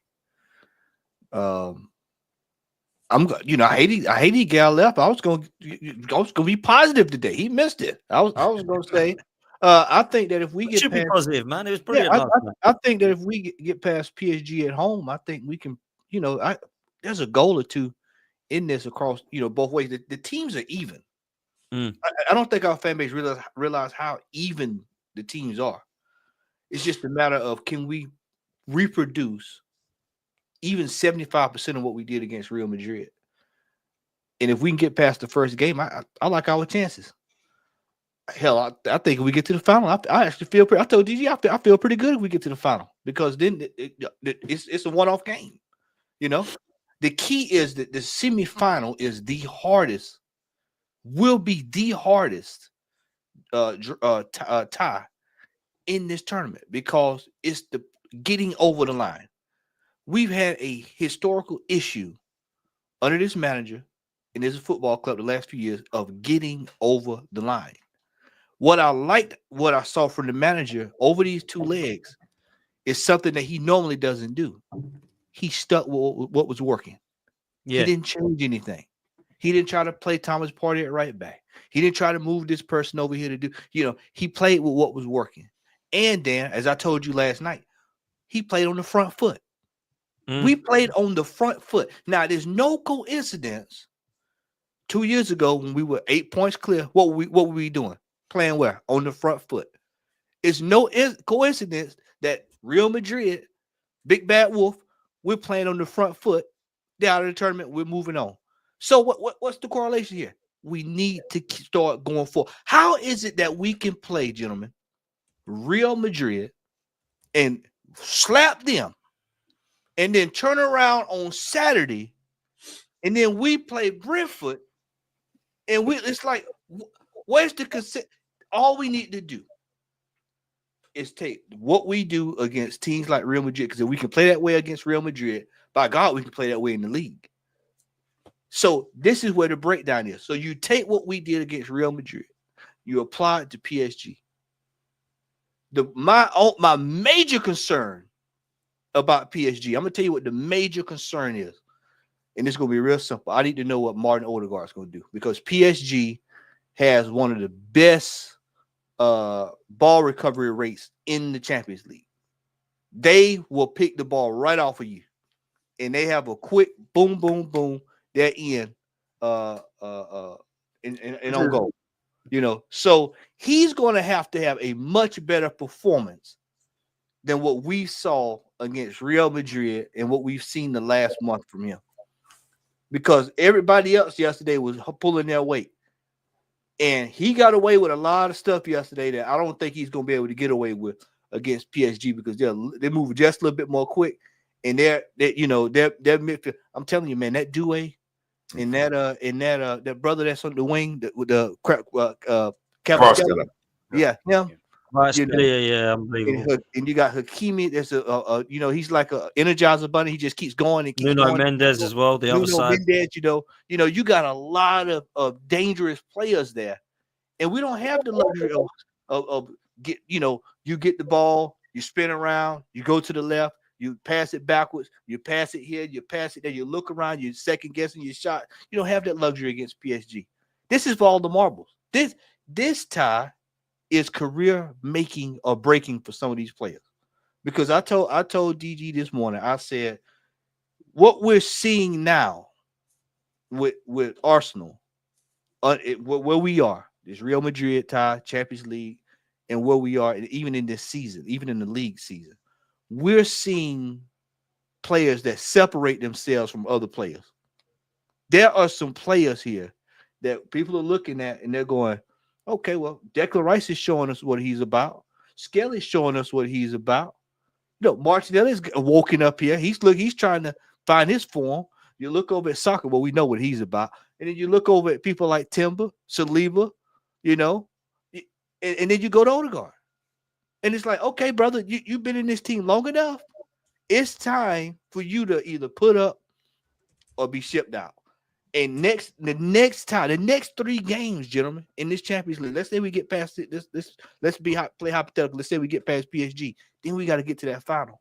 And he's going to have to take an account for himself. This is career making right here for a lot of these players in this team.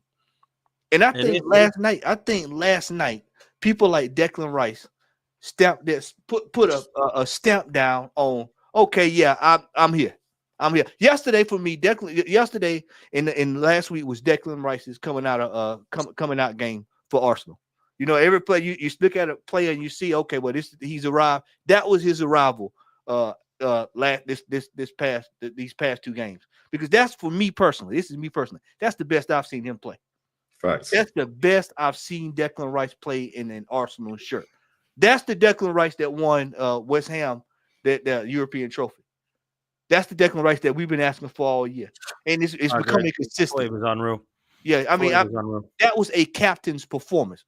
That was a captain's performance last night. And that's what I want to see. Now, I know Odegaard's not the type to be yelling and pulling folks, but it's the initiative that I want to see.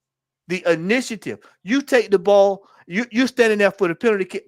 I'm taking this penalty kick, and I'm going to shut everybody up in this stadium, and we going home tonight.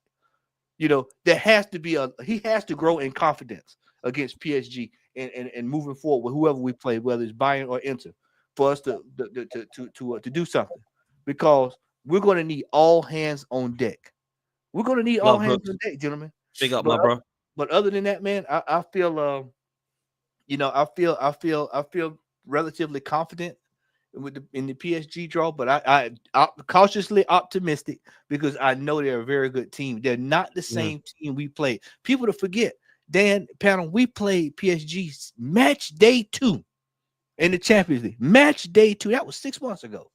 6 months ago, a lot has changed in 6 months, and they've got some serious weapons there, and we've got to get the business done, because for all of us, man, we're close. You can see it. You know how you see it. You're coming over a hill and you see your destination. We can see it. You can actually see it, and so we've got to get over this line, because it's not a guarantee we'll get back here. A lot of people think we are just based off of how we perform, but it's no guarantee we'll get back to this. So we need to make the most of this opportunity while it's in front of us. Yeah. 16 years, Matty. 16 years since the last time, bruv. Last semi-final. That's a long time, man. 19 years since the final. Yeah. That's the best part of 2 decades, Matty, bruv. And do you know what as well, what I think, and I've said this all week, this particular Arsenal side are absolutely set up for playing the home leg first. And I'll tell you why. Because if you look at other games where we played in the Champions League, like a Porto, for example, we lost there 1-0 away last sort of minute. We come back to the Emirates, and that was a bloody nervy game. We got there, but we left it late. I think Trossard was the one that got the equaliser, and then we took it all the way to penalties, which we all know is an absolute lottery. Absolute lottery. My sort of worry, if we did have the game, say, at PSG, first leg, was that if you get blitzed 2-0, the tie's over. The second leg's absolutely finished. I reckon for us, you're going into that home game, not only with the confidence on the back of that Real Madrid performance, we could go there, and if you get a 1-0 win, I mean, I'd love a 2-0 win. Hell knows, I'd love a 3-0 win. But, if you take any lead, we've seen this team stink out places in that second leg. We are set up for it. We don't have the pressure. Of course, there is pressure going into that first leg at home. But, it's not the pressure of, wow, we need to score because otherwise we'll be out, because you've got that second tie. We've said it off stream, Matty. I reckon this team's set up for stinking the place out. Do you remember when we was talking about that City at the Etihad 0-0? We was talking about that performance. They've had it in them for 1, 2, 3 years. We can do that. That's why I think we're just absolutely set up. We could go there and stink the place out. We just seen them do it. The case in point is in this 2 legs of Real Madrid. The problem is, mate, boys, is this is a different team to Real Madrid. Of course it is. But what I mean by that is that Real Madrid was not a team. They're an individual star-studded squad, but they are not a team. Now, since we played PSG in November when we absolutely spanked them, they have become a team. They are playing together. That's what Real Madrid didn't have. And that's the worrying thing. Sort of, if you're looking at any sort of worries about going into that PSG game, it is that they are playing very, very, very well as a cohesive unit. That front three, which the front three at Real Madrid didn't do. But we can sort of stink the place out, I think, if you get that sort of lead. One of the good things as well is, they are going into, they're going to be very positive. It's going to be a whole different sort of thing, the semi-final. We see, do you remember back in 2006 when we played Villarreal? We had Villarreal home the first leg then, and we was actually pretty good first half. And I think Kolo Touré was the one that got the winner there, and we won 1-0. That was all nervy because it's a semi-final. This is different to the quarterfinal now. all of them players are going to be thinking, wow, a couple of performances here and we are in the final. Total different nerves. And you'll see low scoring, I reckon, throughout both of the legs. I mean, it's all going to be a bit of a wait and sort of see thing. But I even remember, sorry, before I wrap it on and finish, you look at that Juan Roman Riquelme penalty last minute. Nervy. You see him, as soon as that camera panned to that man's face, I said to my mate who was watching that, I was like, he ain't scoring this, bruv. It's because it's the semi-final nerves, and that's what I don't want us Arsenal players to get, because it's a different prospect. Like you said, Matty, and I want to double down on it. It's a different prospect, the semi-final. Will Miles Lewis-Skelly maybe, get that sort of feeling of, wow, and in that second leg, maybe not have a little bit of pressure. We don't know, but I'll tell you what, for one thing, man, I'm going into this semi-final a lot more confident. I am, because of what we've just seen. We can do it. I didn't think we could do it this time 2 games ago. Of course I didn't. Because we're thinking, wow, this is Real Madrid, man. But I'm absolutely sort of buzzing for what's to come. Do you know what I mean? We know there's 3 possible tricky games to go if we're going to get to the final. Do you know what I mean? But I mean, who knows, man? I'm sort of there for it. And I'll tell you one thing: all the fans that have been saying to me, "Oh yeah, you want to see you in the final. What are you gonna do if we win?" I'll tell you what I'll be doing, bruv. I'll be steaming in Germany, mate. That's what I'll be doing, like that. I'll be steaming. I'll be waking up with the sorest head you'll ever seen, son. Do you know what I mean? That's what I'll be doing. Facts, with a bro. Champions League in my arm. Another thing that's key in this. Yeah. And this is for the manager, is this he needs this for himself. Yeah. The manager needs this for himself, because this could boost his career. This might actually put him on the right path. Like I said, he's starting to learn a few things here from over the season. And now, especially with this Real Madrid, you started, because I watched him. Now, Lee, how many times did I bring this manager up yesterday? You didn't hear me say anything about the manager yesterday, did you? No, because he let the guys play. He's got people. Yeah. He's starting to realize now I've got people. The only time we mentioned the manager was when it was right at the end of the game, and he was messing around with the fourth official talking. Yeah. We was like, "Let's go and sit down." We were like, "Yeah, let's go and sit down," but we slapped him. Yeah, but to take your hands off the woman. Yeah, take your hands off the fourth official. Leave her alone. Yeah, but that's the only time. And Aaron brought up a great point a minute ago about first legs at home. Yeah, we played the first leg against Villarreal. Yeah, and then got knocked out. Yeah, we lost there and then got knocked out at our ground. We played the first leg against Sporting Lisbon, drew, got knocked out on pens at the Emirates. We played the first leg against Olympiacos, got knocked out at our ground. The second leg. Yeah, second legs at our ground are no good, mate. Yeah, and he's the only manager that's left in that competition that's not been to a final with this competition. Hansi Flick's won it. Yeah, Luis Enrique's won it. Yeah, and Inzaghi's been to a final and lost to Man City in the treble season. Yeah, so he's up against it. He's probably the underdog in terms of manager. Yeah. In terms of team, we got the best defense out of, well, actually Inter have, to be fair. Yeah, but us and Inter, bro, if we get to the final, which I actually think we will, yeah, I think we get to the final, because I think the first leg being at home is mad. Yeah, Thomas Partey, idiot. Yeah, him and our captain, like that stupid decision like that he did, and he got a yellow card off of it, that was idiotic, bruv. Our captain's a waste of time anyway. Yeah, they were the only 2 disappointments for me yesterday. The captain again and Thomas Partey getting booked. Other than that, unbelievable performance. Yeah, Martinelli's goal was so cold as well right at the end. The way, and Fran Garcia's rapid, by the way, he cooked him. Yeah, and I didn't even have any doubt he was not going to score. Yeah, because the way he's been playing recently. Yeah, and the thing is, like, coming up against PSG, all we've got to do is get a 1-0 lead. 2 would be lovely. 3 would be amazing. Yeah, 1-0 and go and stink the gaff out over there. And we've already seen that we can beat them. I know they're a different team now and so on and so forth. They got more, like, they didn't have Dembele. He was on a punishment. Yeah, they didn't have Cavra. Yeah, but at the same time, we can nullify them. Yeah, they're not that great. But what he is doing, is building a baby Barca from when he was at Barca with MSN and all that. It's identical, like, just not the quality level identical, but the way he's putting them together, Ruiz and Neves and Vitinha, that's Xavi, Iniesta and Busquets there. Yeah, then the front 3 is their MSN. Yeah, the defense, their weak link as well, and he had a worldie, by the way. Their weak link is their goalkeeper. Shoot from anywhere. Yeah, he had a worldie against Villa. You remember the goal that Saka scored in the first. Yeah, it went straight in. Yeah. He had a worldie against Liverpool as well, to be fair. Yeah, the free kick. Yeah. But I think if we get to the final, yeah, I don't care who we get in the final, because it's a one-off game. And we've seen this manager be able to beat Pep in a one-off game. Yeah, we've seen him beat Lampard in the final in a one-off game. We've seen him beat Pep this season. I know they're a poor version of City. In one-off games, this guy can turn up. Yeah, but it's over 2 legs where I worry, and when it really matters, yeah. And like Matty said, this is like make or break for some of these players as well. Because if we win this competition, and I hope we do, yeah, some of these players might not want to leave anymore. They might not be looking, going, yo, Real Madrid, yeah, whatever, mate. Yeah, I'm staying here. Yeah. Do you know what I'm saying? Then that gives us confidence. I don't think, I'm not going as far as Egal by saying we dominate everything, because, like, come on, we've never dominated. Yeah, but at the same time, yeah, it could be a massive turning point. Yeah, and then people like us will sit there and go, do you know what? Let's go. Now go and win the league. Now go and win a cup. Yeah, because this is why people rate Jurgen Klopp, yeah?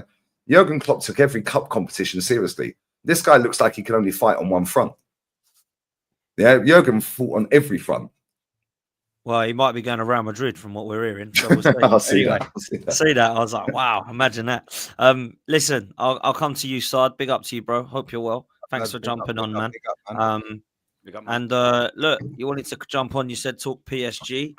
They've got an unbelievable front three. In fact, they've got more than a front three. They've got a front six, really, plus a couple of subs. Doué and that Barcola look quality, as well as Kvaratskhelia and Dembele as well. But I think they've got an unbelievable midfield trio. I think it's unbelievable balance. I think Fabian Ruiz is incredibly underrated, by the way.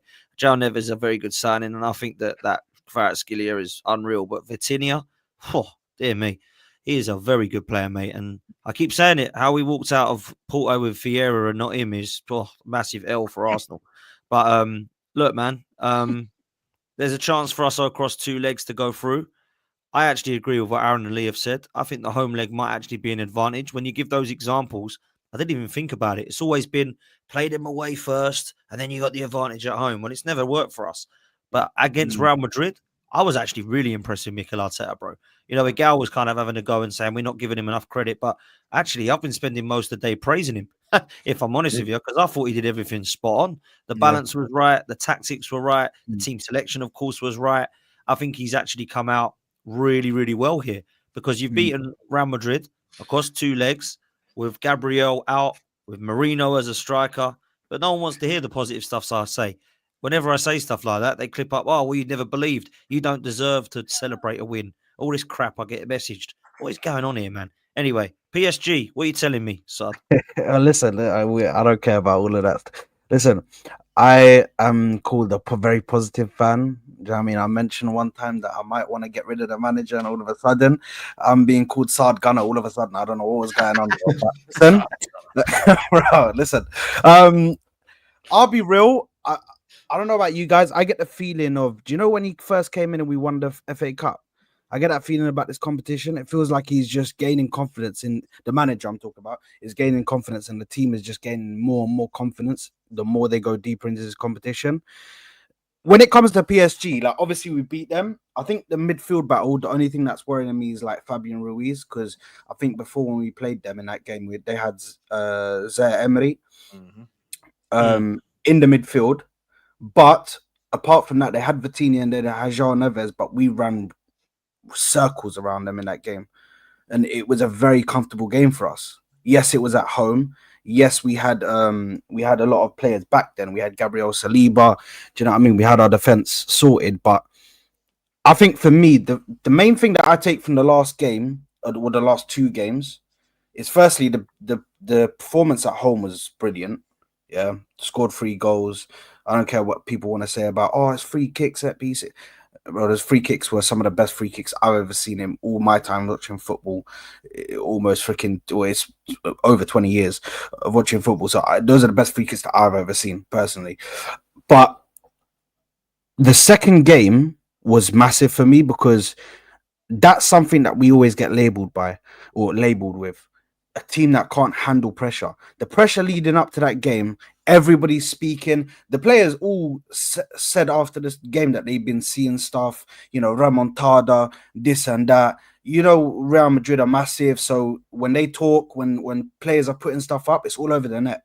Everybody's seeing that. All the players are seeing that. Do you know what I mean? So for them to go to the Bernabeu and control Real Madrid the way they did, to not give them their first official shot on target until like the 70th minute, because I think they had a corner and then another shot, but I think the official first one was like the 70th or 80th minute from Brahim Diaz, where they actually had a shot at the keeper.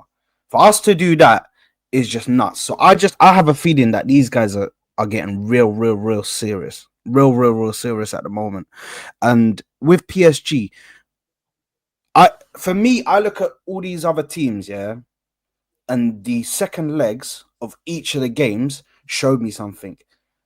The only team that I don't want to face right now is Inter Milan, because they have the blueprint to kill us with that low block. Do you know what I mean? That low block is why we always freaking fail. This is why we always stumble upon that low block, and then it's a wrap. Do you know what I mean? So we just can't get past it. But the other teams have all shown me that they can concede goals, and I think our defensive record, I think our defense is able to handle that. I think Lewis-Skelly has grown so much as a player, shown more maturity than a lot of players that we've bought for hella funds. I'm talking over 20 million who are spending on certain players and they're not even performing like that. And this guy is coming out of the freaking academy and is playing with his heart on his sleeve, bro. And it shows. Do you know what I mean? He shows that he wants to die for that badge. You got Timber, who's doing a madness. One of the perfect right backs you'd want to have. He's very good defensively and going forward. I still have a bit of a mad take. I think that Ben White's better than him overlapping. That's personally me. I think Ben White is just in this one. It's gonna be a bit of a mad one. Just hold on, guys. Don't jump on me yet.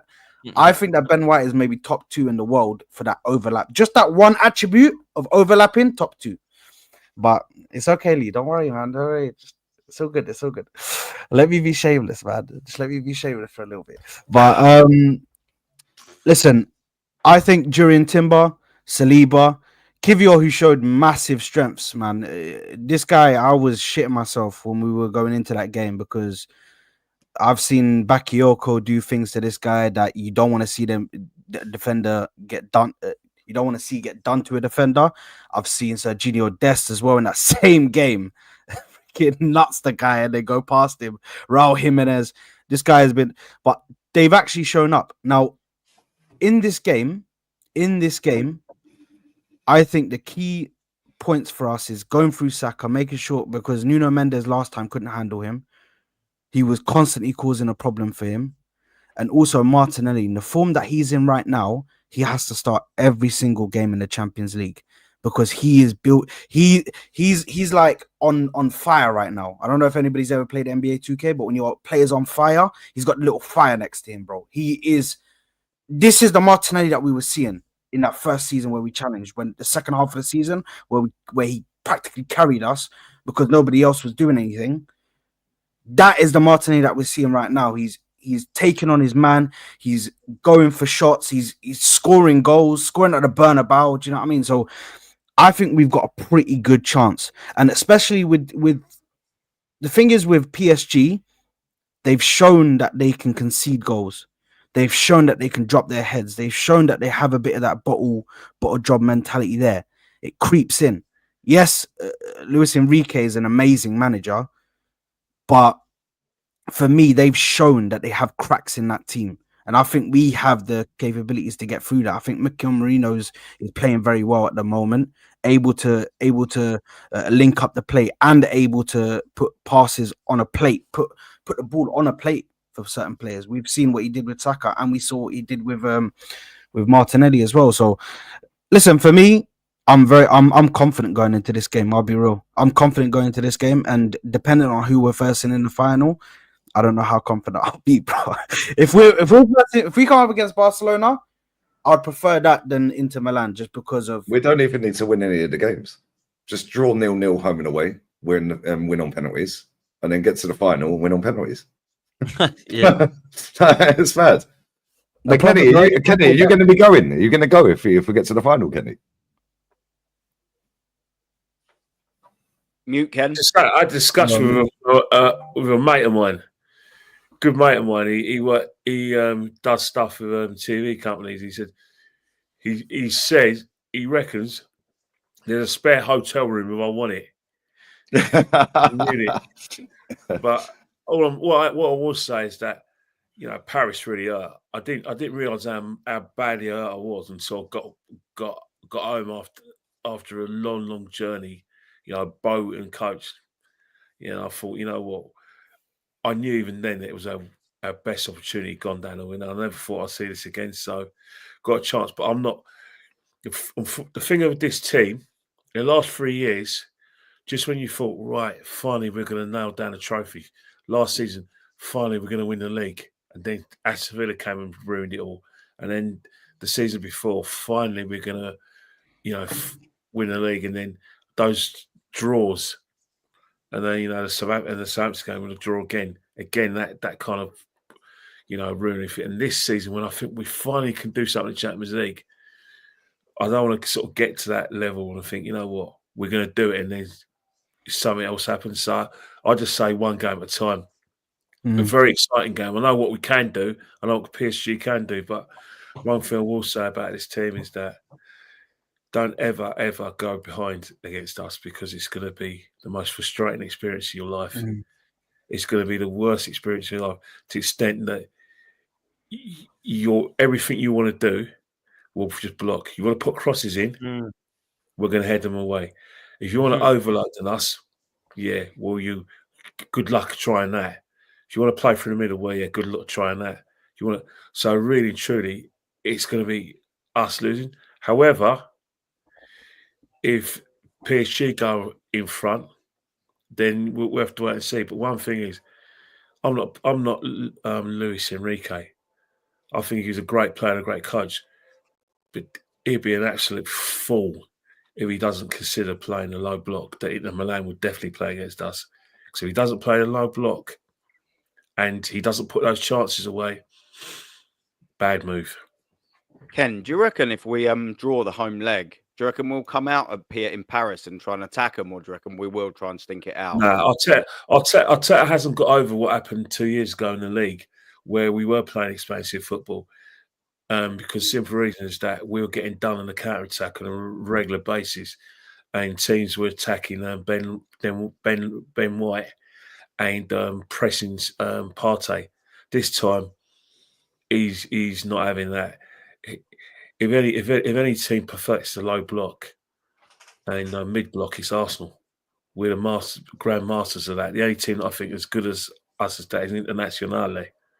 But PSG will play their own way, and you know it'll be risk and reward. But as I said before, you go behind against us, and you go to Paris. It doesn't matter how many Parisians you got screaming and bartering for you, as you saw in a couple of yesterday. We just quiet down the crowd, break their hearts. Did you see Skelly drink the water? Yeah. And say Ramos and start spitting the water out. Just do that. Hey,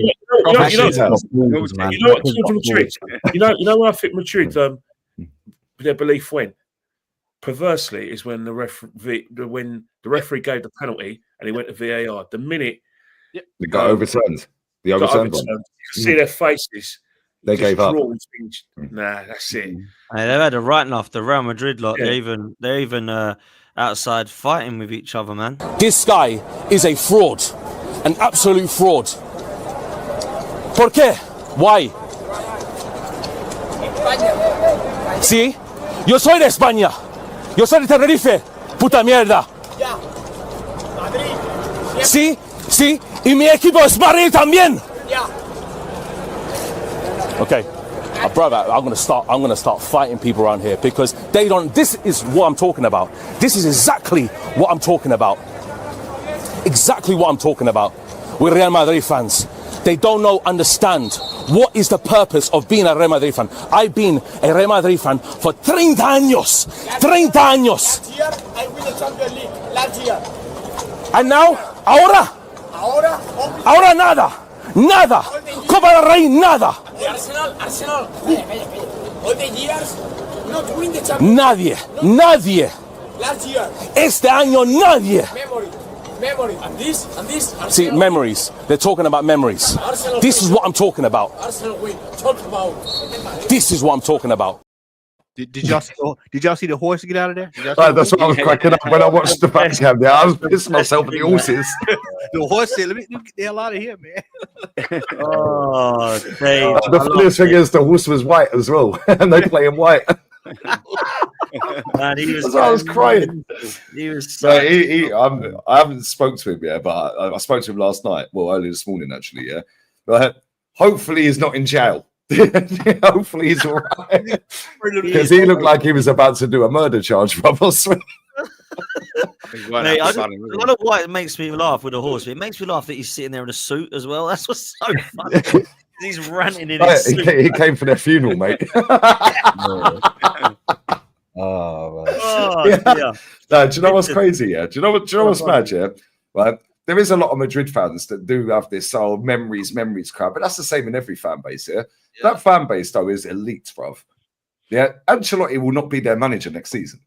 Nope. Yeah. But if we do not win this competition, we will still have our manager. Yeah. And it'll be when he got a semi-final of the League Cup, he got a semi-final or a final. You've already heard.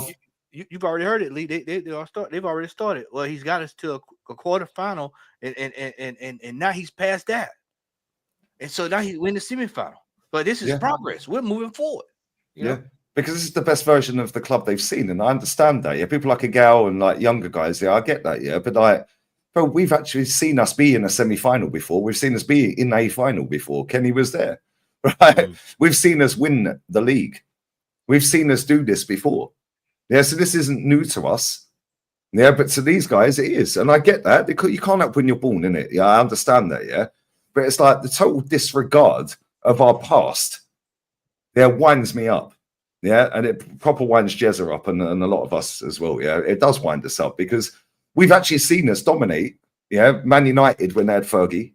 Yeah, so, well, obviously, I say dominate. Yeah, we stopped them doing 9 in a row, by the way. Yeah, they could have done 9 in a row. They could have turned this league into what Bayern Munich were doing over in Germany. Yeah, we stopped them with Wenger winning them 3 league titles, stopped them doing 9 in a row. They've done 2-3 in a rows twice. Yeah, and we still beat them in a cup. We still beat them at their ground to win a league and so on and so on. With injuries, by the way. Yeah, we've won the league at White Hart Lane. We've won cup doubles, so on and so forth. But I understand this era, this is the best they've ever seen. Yeah, for the people that are watching it now, because they're not as old as us, yeah? But the way they dismiss anything pre-Arteta or before Arteta is crazy. Yeah, it's crazy to me. This used to be the same with Wenger. Yeah, Unai comes in, yeah, and all of a sudden they're looking back at Wenger. Yeah, now this manager comes in, they dismiss anything that happened before this manager rocked up. And the reason a lot of these people support the club, and I get it, is because we're winning under Wenger. So when we're demanding winning more, because we enjoy that feeling, yeah, oh, you're negative, you're toxic. No, we've seen us be good, mate. Yeah, that's it. We've seen us be good. Yeah, exactly. Bro, to go a whole season invincible when the geezer predicted it 2 years earlier is crazy. Lee, and to be fair as well, we only lost once a season before, because remember we went the whole away campaign unbeaten, didn't we? Yeah. That previous we scored season. in about 50 odd games in a row away from home or something stupid. And if Wayne Rooney, that cheating fucking, don't let me swear, that cheat, yeah, if he hadn't have dived, yeah, and Sol Campbell pulled his leg away, if he hadn't have dived, if there was VAR then, that ain't given, and we'll probably still be unbeaten now. Let's just be real with it. Yeah, we were quality, man. And going out every single week and watching that, whether it's on TV or at the ground, you knew you were going to win. And if you didn't, you knew you were going to give everything. Well, very, very rarely you had shit shows, man. You look at last night, and after the game, you know, we were all on the panel, me, Lee, Ola, and Hooks. And I said, gentlemen, why can't we produce this in the league? I said, we've done this 6 games this year. We're talking about going down to the wire for a title this year, a double. We'd be on tap for a double. Why couldn't we beat Newcastle? Yeah, we would have already won a cup. Yeah, yeah. Look how they limped out of that cup, by the way. Yeah, we went up to their ground, 2-0 down. Yeah, not one of them players or the manager believed we could overturn that. No, not one of them. Yeah, but then when we play Real Madrid, look at the way they turned up in the first leg. They absolutely hammered them. Fair enough. 2 of the best free kicks you ever see. Yeah, second one was unreal. The first one was class. Mikel Marino's goal was unreal, by the way. Yeah, and he showed our captain levels last night, by the way, or yesterday. Yeah, because he set up both of them goals. The weight of pass on both of them is insane. Yeah, the first one just to cushion it. Yeah, and then Saka actually had the ball on the right wing, and then he ends up in the penalty box, dinking it over the keeper. What was he doing with the penalty, by the way? I have no idea. Slap it, bro. It was an ego. It was an ego thing with the penalty. It was an ego thing. He tried even in I think they did the CBS thing, and he was like, "Listen, it was just something I tried. Either I look like an idiot or I look like a genius." Do you know what I mean? So I haven't seen that. Did he say that? He said either I look like an idiot or I look like a genius. It was unfortunate. So you're doing that against the tallest goalkeeper in the world. Well, what he did was the thing is for me is the timing. Like it's the start of the game. Like, do you know what I mean? Slap it straight down the middle. Yeah, stadium empties out. Yeah, exactly. Do you know what? My Exactly, 7-year-old son, my 7-year-old son looked at me. We was watching the penalty, and he looked round and he said to me, "Dad, why is Declan Rice not taking it? If he can score like that from 30 yards out, why is he not taking it?" Why did our captain have the ball in his hand against his former club in front of their ultras? Yeah, right, with the armband on, having a stinker of a season that could have rejuvenated his season, by the way. Yeah, and he goes, "Oh, actually, Saka, you bail me out, mate." Like, why? Yeah, but Saka's our penalty taker. You know what I think about the penalty. I've never really, I haven't blamed him. I'm not going to start blaming that because I think he got sacked. He looked at Courtois, 6'7". He looked at his size and he thought, you know what, I'm going to do something different here because I go down my usual left-hand side. That disappointed me though, Kelly. Yeah, I know what you mean, but this guy's like Inspector Gadget. And we see that right now. Like, if I go to the other side, you know what? He's expecting me to go either side. Let's try and dink it. And I think that's why you got to dink it down the middle. Right when he says, when he said, I want to try something different. No, you got psyched out by the guy Cooper's size, and that's why you try to dink it. Because the thing is, it weren't even with pace on it. Yeah, we've seen Alexis Sanchez Panenka penalties. Yeah, we've seen other players do it. Yeah, they have pace on them, bro. The guy was on the floor and then went, "Oh, actually, I'll just swipe that away." So just come on, man. Yeah, like come on. Yeah, but listen, he redeemed himself fully, so it don't matter. We're through. Yeah, the goal. Yeah, that's the thing as well. Like the way he redeemed himself, and after that. Yeah. Bro, the mental you have to miss a penalty like that, and then to go and drop a performance like that after, where you're always causing a problem. Do you know what's crazy, Matty? We said it on the watch long. Yeah, sorry, Matty. We said it on the watch long. Yeah, when they were walking down the line to shake hands with each other. Yeah, me and Matty were sat there, and I went, "The captain looks shook, bruv. He looks scared shitless." Yeah, I said, "And look at Saka, because Saka was the last of them to shake hands when he was the last in the line." Yeah, I said, look at him. He's zoned in, mate. Yeah, he's zoned in because he's looking at Mbappe. He's looking at Rodrigo. He's looking at Vinny. He got asked that stupid question in a press conference. Yeah, about, are you on their level? Yeah, blah, blah, blah. Yeah, fair enough. They've won a fuck ton of trophies and he ain't. Yeah, but at the same time, he took that personal. Yeah, and he should. As he should. Damn right, because that's mentality right there, matey. Yep, as he should. I want to ask this question to the panel. I asked DG this question this morning. He started laughing. Well, now I'm going to ask y'all the same question. What do we do with Kai Havertz when he comes back? Sell him.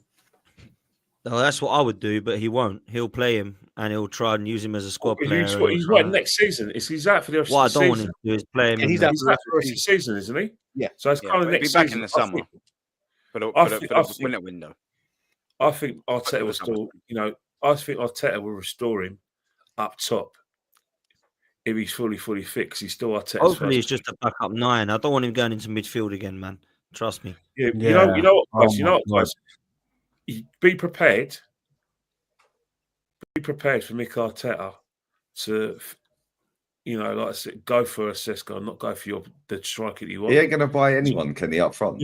Yeah, but that's the thing. This team that Mick Arteta's got doesn't lend itself. I've said it many times. Doesn't lend itself for that striker. He's for the last 2 seasons. Obviously, you exclude this season. He is nearly got out of jail by not having a striker because he's got goals from other areas of the field. And I think deep down, that's always his preferred way of playing. He doesn't want to get the ball forward quickly. He doesn't want the side to be a focal point. Nope. He wants a situation where he's controlling games both on and off the ball. So he's gambling on Martinelli getting 15 goals, Saka getting 16 and eventually getting 20 goals. But he is doing that, Kenny. Sorry to cut in here. He is doing that. Right. But we said again on the watch along last night, somebody in the chat said, Why do we fixate on this inverted thing? Yeah, because he wants to overload the midfield. Skelly, outstanding, by the way. That was a coming of age moment for him in both of them games. There, sink or swim, he swung. But he's got him going into midfield, right? So now we've got the 3 in midfield. Now that makes it a 4. Now our striker is in midfield. It makes it a 5. Now we dominate midfield. Hopefully we get the ball out to Saka and he can pull magic. Yeah, Martinelli, magic. Yeah, he does not want an out-and-out striker. If we sign Gyökeres, he ain't dropping in midfield. That's why he signed 29. That's why he signed Jesus. Yeah, that's why he signed some of these players. I think we will sign him, though. I think we will. Yeah. Yeah. The only reason I think that we'll sign it is because if Bert does his job properly, he won't just sign a striker for Arteta. He'll sign a striker for Arsenal beyond Arteta. That's why I think he'll go in for someone like that, because he's got future in mind. The thing is, I'm kind of on the, I don't know about you guys. I'm keeping my powder dry at the moment. I'm not gonna gas up Berta too much. From the outside, it looks good. What I'm hearing from all these journalists that are saying this stuff, ignore them all. Good. It looks good. But for me, I'd rather see the practical rather than see the talking, bro. I need to see the practical. What are you going to do in the transfer window? If he comes in and he's able to take the reins and say, listen, I run this club now, I'm running everything that's going on, then we're going to be very, very successful, because he's been able to build a very, very good team for Atletico Madrid over the 12 years I think he was with them, or something mad. He had a net spend of 100 mil in 12 years. Can you imagine what he does with the money that we're going to give him, which is like going to be 10 times that in the time that he was at Atleti? If he stays here for 12 years. You know, the main question that the fan base, the people like Egal, they're going to have to, me and Kenny, I've said this to Kenny numerous times, they're going to have to understand that we're going to have to remove some players to bring in better players. Yeah. Very well be your favorite player. You have to. Our captain's got to be the first one gone, mate. He's got to be the first one gone. I think from a business sense, it's bad business to do what Man United have been doing, spending money on big players and not getting anyone out. No wonder they're in debt. And I think Arsenal, whether they like it or not, you can't get away with what we did last season and getting rid of fringe players. I'm sorry, it's not personal against Emil Smith-Rowe, but he is a fringe player. That's just a fact, because of the amount of games he was playing in. All right, he was injured, but when he wasn't injured, he hardly ever featured. Eddie Nketiah became a fringe player because of the Havertz conundrum. And then obviously Reece Nelson. I mean, how many times we heard over the years, Reece Nelson is going to be season, he's an upcoming player. Well, that just hasn't happened, is it? You have footballs like that. But those players are not big names. They're just fringe players. You've got to make a sacrifice and say, look, you're going to have to get one out. If you think Tom's Partey's that man, no, Tom's Partey's on a free. You've got to have to make decisions, because sometimes to make a sacrifice, that can help the team on the whole. It happened. Yeah. That's nothing. I think there will be that. 2085. Yeah, but remember in 95, Sir Alex sold Chelsea, Hughes and Ince. They won a double the next season. Yeah. Because money was spent, giving the youngsters a chance, and money was spent in different areas. That's football. That's football in general, I'm afraid. That is how it goes. And we will see a lot of players leave, and hopefully Berta comes in with a good job, man. But let me just ask this to come to a close, because I need to finish at some point tonight. Let me ask this. No, F that, Dan. 24-hour stream. Come on. No work rate, mate. He's got no work rate, this guy, man. Come on. You would, man. You don't get up till 4 p.m. You're all right. No, I went to bed. I had 2 hours sleep. I had 2 hours sleep, and I had to take my missus. Yeah, that's why I didn't do the show with Rance. I totally forgot. Yeah, she dropped it on me. Pause. Yeah, and I was like, oh shit, I've had about 3 hours sleep, Dan. Yeah, mate, that's why I'm knackered. I've had about that as well. Welcome to full-time YouTube. Yeah, I know, it's mad. It's good, man. It's good, especially after last night. That was mad. I couldn't sleep. I was never going to sleep after last night. Yeah, that was mad. I want to ask, because there's a lot of people that are saying that he needs to go, whatever. There's a lot of people saying if he wins the Champions League, we all keep him. If he doesn't win this Champions League, this will be remembered as just a great night that we had when we beat Madrid. It won't be remembered as, oh my God, this is one of the best nights in our history, right? I don't want to put a downer on it because it was absolutely unreal, yeah. But do we actually see a scenario where, you know, people start to look at this Real Madrid game and go, right, that's enough now for him to be given another year, whatever. And I'm not saying people on the panel will think that, because I know a lot of people on the panel won't. But do you think I suppose my question is, are the fans now going to just go, do you know what? I wanted him out, but now he's beat Madrid. I'm happy to keep him for another couple of years. Is that what we think might happen? You've already seen Egal double happy with his quarterfinal cup, haven't you? Do you know what I mean? They're already buzzing with it. Do you know what I mean? He's doing that all over the place, isn't he? That's it. They beat Madrid now. We'll be living off that for 5 years. Do you know what I mean? It's madness. And the point is as well is we all remember that comeback, the Arshavin, the Van Persie near post, the goal against Barcelona, the game against Barcelona. Then we went out the next round. Granted, we didn't against Madrid. Now, I can't think how many years ago that was. Was that, what, 10, 12 years ago? Who cares about that? That was just a good night. Your point, Dan. That's the last real one we've had in the Champions League, by the way. Good nights. My worries is if we don't win it in 10, 15, 20 years' time, because that will go by just like that, we'll be going, oh, yeah, do you remember that against Real Madrid? After consecutively failing for another 16 years again since we last got to a semi-final. It's madness. Like, it's not good enough for me. Like, great, I'm buzzing we're here, but 16 years for a semi-final, boys. I want 19 years for a final it will be. I want to win it, man. And if this manager don't win it, then get me the geezer that can. Do you know what I mean? And it's never going to be good enough for me. We're 5 years without a trophy. This, by the way, the league is his 18th consecutive competition failure since he won the FA Cup. And if he doesn't win the Champions League, that will be 19 consecutive failures. Consecutive, straight after the FA Cup. I've fact-checked it so many times. That's ridiculous. How much longer do we wait? 24 consecutive failures? 34, 54, 100? When does it stop? That's always my point with this. There has to be a cut-off point. It's 5 years, I think, more than an overdue cut-off point for me. I'll get him gone, win, or as you know, Lee would say, F off. You know what, Aaron, as well, right? And I'll put this to the panel. What I know and why I know it's a style thing, as if you not noticed against Real Madrid home and away, that was exactly similar to 22-23 season. What I told you last night, yeah. Exactly. So why is it that we were able to do that? This has been his choice to go and play against Everton in these low blocks and Fulham's in these low blocks. Fucking Everton, Dan. Fucking Everton. Just hear what you just said, Dan. Against Everton. Yeah. That's what I mean. So what is it all about, bro? I don't get it. This is what I don't get. Why are we happy with what we've been seeing in that league and just go and blaming it on injuries? Because we've got injuries now. Gabriel's not there. We've hardly got a fit Saka. We can go through every position in what we haven't got and have got. Ain't got a striker. Mourinho up top. We've only got two first-teamers out, by the way. Yeah, Gabriel has only missed a few games, and 29 has missed quite a few. Play like this. Why are we not playing like this? I'll tell you why we don't play like it, Dan, because he knows that if he breaks away from what he is doing now, yeah, the defense gets highlighted for not being that fantastic because we're more open, and it'll be a table tennis match.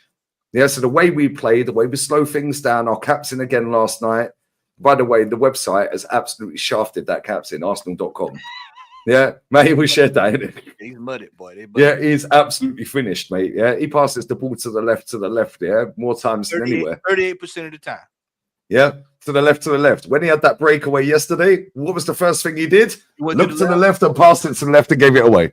Yeah, just running a straight line, mate. Draw a foul. Anyway, my point is if you play more expansive under this manager now, that defense is not as solid as it appears. Yeah, we are a problem to play against. Yeah, we're hard work. Yeah, we'll fuck you up. Yeah, we'll make it so dirty, disgusting. We'll take forever to take a throw in, a corner, and all this crap. Yeah, and it winds people up. If we go away from that, that is like kryptonite to him. Yeah, like that's like, oh shit, what do I do now? Because he's so scarred from losing that league. Yeah, against Pep when we were 8 points clear, that he don't want to do that. But he can do it in certain games, which we've seen. PSV, Man City, they were there for the taking. Bang, we walloped them. Yeah, and we all said that. He was on the watch long. Yeah, I was like, Liverpool, as soon as the second went in, slap him. The Liverpool, the year we bottled it. It was right there. It was right there. We had what, Matty? We was on that watch long when we were 2-0 up. Yeah, what was the first thing I said? I said, get Zinchenko off the pitch, bring Kieran Tierney on. What did he do when it went 2-2? Zinchenko off the pitch for Kieran Tierney. You should have done that at 2-0 up in 20 minutes, mate. We would have won the league. Yeah, these are the little things that are in his head yeah, in my opinion, that makes him think, no, we do that. We can do it against certain teams. Real Madrid, they can do a low block. They did it against Man City and skanked their way through, right? But against them, we absolutely played the best game against them of how we should have set up. He got it spot on, both legs. Yeah, if we had sat back yesterday, yeah, they would have scored. Yep. Yeah, then we might have got a red card, might have gave a penalty away. All of a sudden, yeah, it's now 2-0 down. We're fucked. Now what? Panic. Oh, and we know what happens when we're under pressure. He played that perfect over them two legs. Against PSG, totally different game. If he opens up against them, they'll wallop us.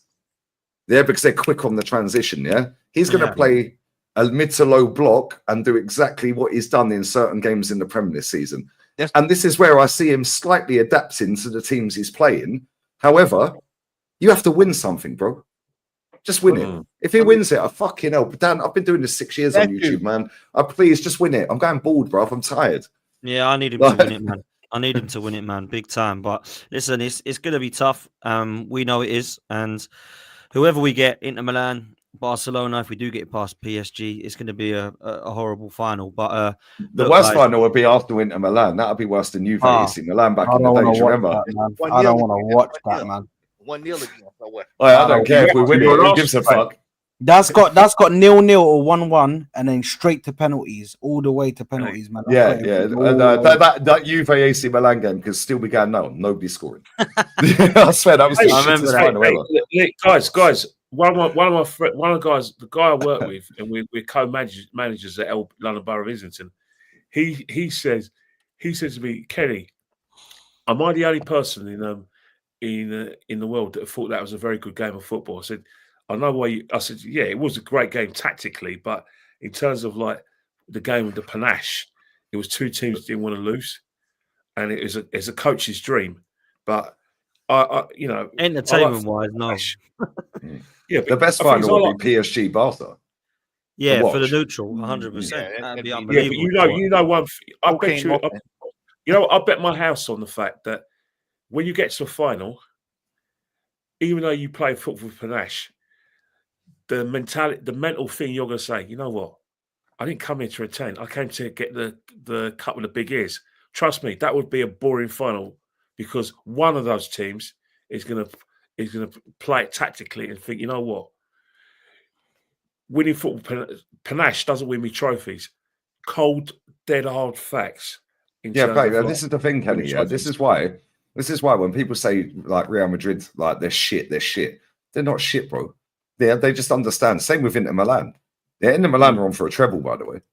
Yeah, but they understand that the aim of the game is to win, not to entertain. Real Madrid, yeah, so it doesn't matter what you think. Watching it, it don't matter. We're here to win. And obviously, they ain't won that. We knocked them out. Inter Milan don't care what it looks like. They'll bore the shit out of you, bro. Yeah. But if you can get it with Barcelona and they entertain and still win, we had that with Arsenal. Yeah, but that's the same with Real Madrid. Sorry, no, go ahead. Real Madrid, the only time Real Madrid played entertaining football in any of the finals they've won since 1998 was in 2017 in Cardiff when they played Juventus. Apart from that, against Liverpool, Karius won Real Madrid, the Champions League. In 2022 in Paris, they stunk to get the stadium out, played horrible, low block defensive football, and Liverpool fell into that little trap.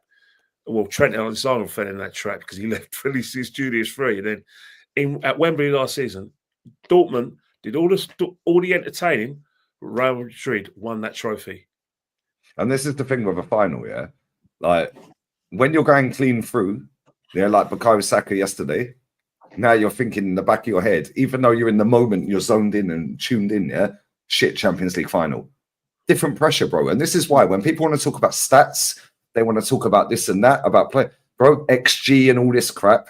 Bro, people don't factor in pressure of the game. Yeah. So Harry Kane's stat padding against fucking dog shit like Norwich and Wolves and all this crap, yeah. Right? It's totally different to Harry Kane playing the Champions League final against Liverpool. Yeah, totally different because the pressure is different. When Dortmund went clean through 4 times in the first half last summer against Real Madrid, in their head, Adeyemi and all them, man, yeah, they're going, shit, Champions League final, Real Madrid, it's at Wembley. Fuck, I've missed. They scored them 9 times out of 10 in the Bundesliga. Yeah, Carvajal's been there, seen it, done it, won it, steps up, bang, bullet header. Lovely. We'll take that home, mate. Yeah, and that's the difference. People, when you talk about XG and all this crap, yeah, that doesn't factor in pressure or the player that's taking the shot. Yeah, and it don't take into account the competition and the level of the competition that you're in at that time. Yeah, scoring against Wolves, yeah, when you're 1-on-1, as Eddie Nketiah, for example, I'm just using him. Yeah, if he goes clean through, that's the same XG as Erling Haaland going clean through. Now do that in a final, it's totally different pressure, bro. Pressure bursts pipes. That's why Real Madrid keep cleaning up that competition. I know they're not now, yeah, but people don't factor that crap in. Yeah, pressure kills you, man. Yeah, and that's why Saka, bless up to him yesterday. Yeah, because he fucked that penalty up, yeah, and it never dropped his head, mate. Yeah, he didn't touch the ball for about 10, 15 minutes after that, to be fair. Yeah, but when he mattered, he turned up. When you look, even Lewis-Skelly, man, like for me, Lewis-Skelly, that was ridiculous. I've never known our kid so strong, man. 18-year-old, he's going to be an absolute. What did Carvajal say to him? Does anyone know? Nah. Because Carvajal fucking gripped him like, and I thought it was banter, innit? He said, "Why are you so fucking good?" That's what he said. Probably did, man. Do you know what? They were just kicking the hell out of him because they couldn't get the ball off of him, man. But let's go around quick and see who you think is actually going to win this Champions League. Because I am going to say Barcelona still. I want it to be Arsenal, big time. But I think Barcelona will do it. I hope I'm wrong. I put a poll in the chat. I'll read out what the listeners have said. We've got 1,100, over 1,100 votes here. 45% believe that Arsenal are going to win the Champions League. But it is an Arsenal channel, really. Barcelona, 25%. Inter Milan, 19%. PSG, 11%. Let's start with you, Aaron. What are you going for, Matt?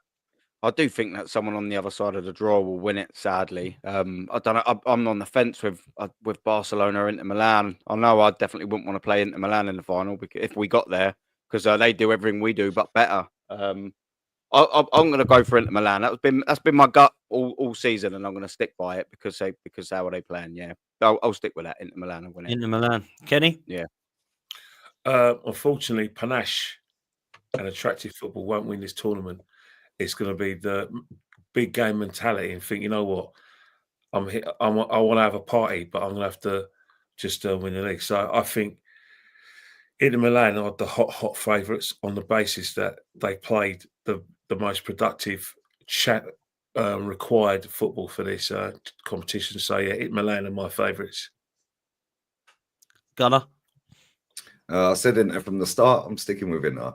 Yeah, I think that they got a sick manager. Yeah, they've got two scrubs up front, but they seem to bag goals.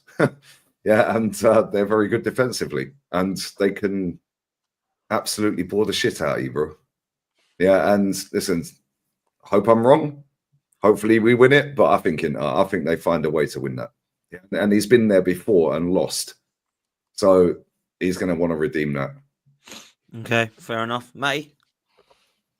Oh, my mind says Arsenal. My mind's telling me no. No. That's all I had in my head. I think about what he said. Yeah. I'm going to everybody else is saying Inter. I actually think Barcelona will win it. I think Lamine Yamal is going to have his breakout party. Yeah, listen, man. I got to agree with you. Saad? For me, it's between Arsenal or Inter. Because I think that's going to be the I genuinely think that's going to be the final. Same. Because I'm just going to put my head on the chopping block and say Arsenal. Yeah, Top Gooner back again. Come on, let's go, bro. Come on, man. We're back there. I hope you're right, bro. I hope you're right. I hope he's right as well. Man. I hope he's 100% correct. I think we can. I think we'd just to give a little explanation, Dan. The reason why I'll just edge it to Arsenal is because what Saka done after missing that penalty, what Martinelli's done since he's been playing in this Champions League now and has rose up a level. I really think these guys are switched on and they really want to win this. So I think galvanizing themselves, I really think they can turn up in the final. before we go, I do want to mention this too. Arteta's going to have to manage everyone's health, make sure everybody stays healthy. Yeah. Just bin everyone for the league games. Fuck them. Yeah. Just play a whole reserve team. I kind of said this, and then a few people went a bit mad, and I'm like, look, I don't really care where we come in the league, man. We ain't won it. I just want to win this damn Champions League. If it means we come third instead of second or fourth, I instead don't of give a second. shit. If you win the Champions League, it won't matter anyway. If you win the Champions League, it doesn't matter anyway because you It don't matter, does it? Exactly. You're in the Champions League next year, bro. If we win the Champions League, it doesn't actually matter if we come 11th. Do you know what I mean? Dan, the next question to you is, Dan, is that I think it's lost on a lot of people that if we lose against Ipswich and Liverpool win at Leicester City, they're the champions. Yeah. Don't worry, they're champions anyway, Kenny. They're champions anyway. But you know what? I think Arsenal checked out of this league. When we got do you think we can? Is there a way we could potentially finish sixth? Do you think that? No, do you think we've guaranteed Champions League? With the exception of Newcastle, the teams below Newcastle are very inconsistent. Man City will probably get fourth, but not the Forest are just a ship that's sinking. Yeah. And Aston Villa, the lowest we can finish, I think, realistically, is third, if I'm honest. And Chelsea just. I'm not too funny. Sorry, Chelsea fans, you're watching, but they lost at home tonight, by the way. Yeah, they lost to I put the three ugly sisters, Amorim, Arteta, and Pep. Well, there's a fourth one there, Maresca, because his football just stinks. It just bores me. I just want that kind of football extinguished out of the game. If it means all four of those guys leaving my game and I get my game back, so be it. Because I'm sick and tired of watching Premiership football where there's no panache. It's just low block, mid block. It'll be your mate. Your mate will be another one. Cesc Fabregas. Yeah, but you know what it is. You know what it is. Yeah, but if you're don't rattle him. When he was in the first leg, Cesc was on pitch side. I was thinking, Kenny, please don't see Cesc. Please don't see him. I saw him. I saw Francesco. You know what? You know how much I hate that man. You know what? You know how much I hate that man. He's like, I call him Francesco. I don't call him Cesc. I call him Francesco. That's how much I hate him. Why has he hurt you, man? Like, what's he done to you? Kenny? You call him by the full name. Kenny, he was right to leave the club. You just don't like the way he left, right? No, I don't like people Come out of Chelsea. If you're gonna. Yeah, so did Petit, by the way, Dan. Yeah, but I'm not too funny, right? No, I don't care. But I guess that's why Kenny hates.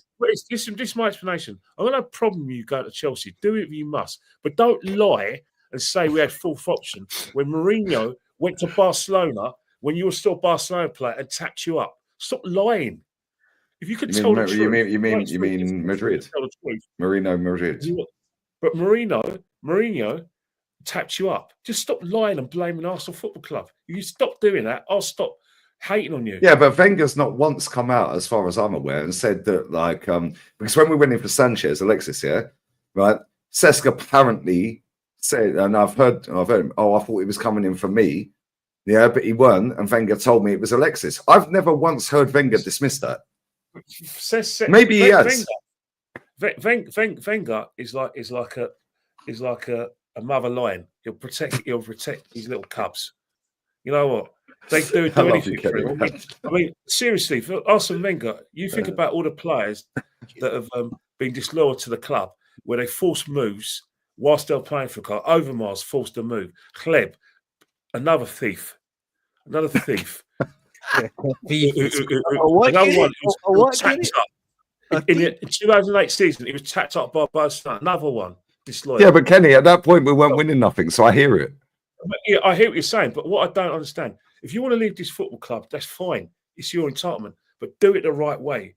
Do it the right way, for the love of God. Show us a bit of respect. Don't come up after you've stitched us up and go, I love Arsenal, my Arsenal. Oh, look at me, Arsenal. I get emotional. You weren't emotional when you were stitching us up. Yeah, but Kenny, the manager was stitching us up, and he stayed and overstayed, and he nicked a living and overstayed. Yeah, I don't hate any of them. I've got to be honest. I don't hate. Yeah, same. Yeah, I'm not too funny, right? You know when you go to Lav and you got a dirty towel because because the floor gets wet. That's how they treated my football club. I'm not forgetting it. I won't allow it. Listen, Kenny. you do what you want, Kenny. You see Kenny. If Kenny sees Cesc, man, that's going to be a long day. I can't lie. What is he going to do if Arteta leaves and when he becomes manager? What is he going? Cesc manager? Yeah, can you imagine? Yeah, that's the sort of manager that the Conquers would want. Yeah, I can imagine. Kenny says, "I'll go watch local football." Arteta is that Lee. You're probably not going to believe. Arteta said hello to me for 3 years ago, a day after my birthday, because I said something. Wow. I said something in Spanish. He went, "Oh, hello," and he gave me the thumbs up. Did you say Betty Alamio de Io de Puta Granny de Puta? Yeah, he didn't say that. Otherwise, he would have fucking never looked at you, Kenny. No. I think there was 25 yards between me and Arteta because he's coming out at the Hilton Hotel when I was celebrating my 50th birthday. Listen, people. On that note, we're going to say bye. Big up to you, man. We've had nearly 2.5 hours. Been brilliant, lit show, and big up to all of you, man. Aaron, legend, man. Need to get you back on more often, bruv. How can people follow you, mate? Yeah. Aaron Talks Arsenal. We've got a cheeky little call-in show at 8:30 tomorrow, which I do every Friday. So, yeah, man, come join over. Yeah, sweet, brother. And thanks for having me on, Dan. Chat. Don't forget, get the Skeezer to 40k, man. Come on, what are we doing? Like and sub to the Skeezer. Thank you very much for having me on, man. Big up, panel and all. Big up. You're always welcome, bro. Thank you, mate. And you're a legend, man. So keep smashing it over there. Make sure you're following Kenny Ken on Instagram. Make sure you're following Lee Gunner on Lee Reacts.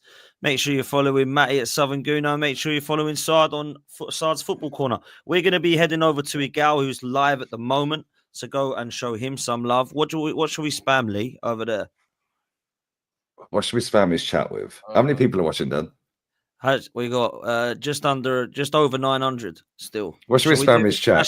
Hashtag Arteta as an architect. Architect raid. Architect raid. Architect raid. That is class. Architect raid. Hashtag architect raid. Make sure you do that, people, and go show him some love. And we will see you next time. Well, Mr. Super Chat. Someone says I missed the Super Chat. Yeah, see you next, guys. The real reason Egal keeps leaving early is. Have you got that clip, Dan? You said it to me, but it'll take me ages to upload it on here. But you have to put that on here, Dan. I swear. Blue is the colour, and his face is painted blue. This looks like a Smurf, doesn't he? Blue is unbelievable. Roberto Di Matteo, mate. That's what I need to get as well. I'll send you that. Don't you know it, Jay? What? You don't know, Jay? Do you know what the funniest thing is? Yeah, he looked bamboozled. Yeah, it was like won the Champions League in 2012. Yeah, and he was going to say his name. He took a swig of a drink. He was like, he was going to say, it's like, you don't know, Jay. How don't you know when you've played for the club who won the league, the Champions League? I know. It's crazy. It's crazy. But listen, that's where we're at. Listen, go and spam Egal's chat with hashtag Architect Raid, and we will see you next time. Take it easy, people. We're out of here.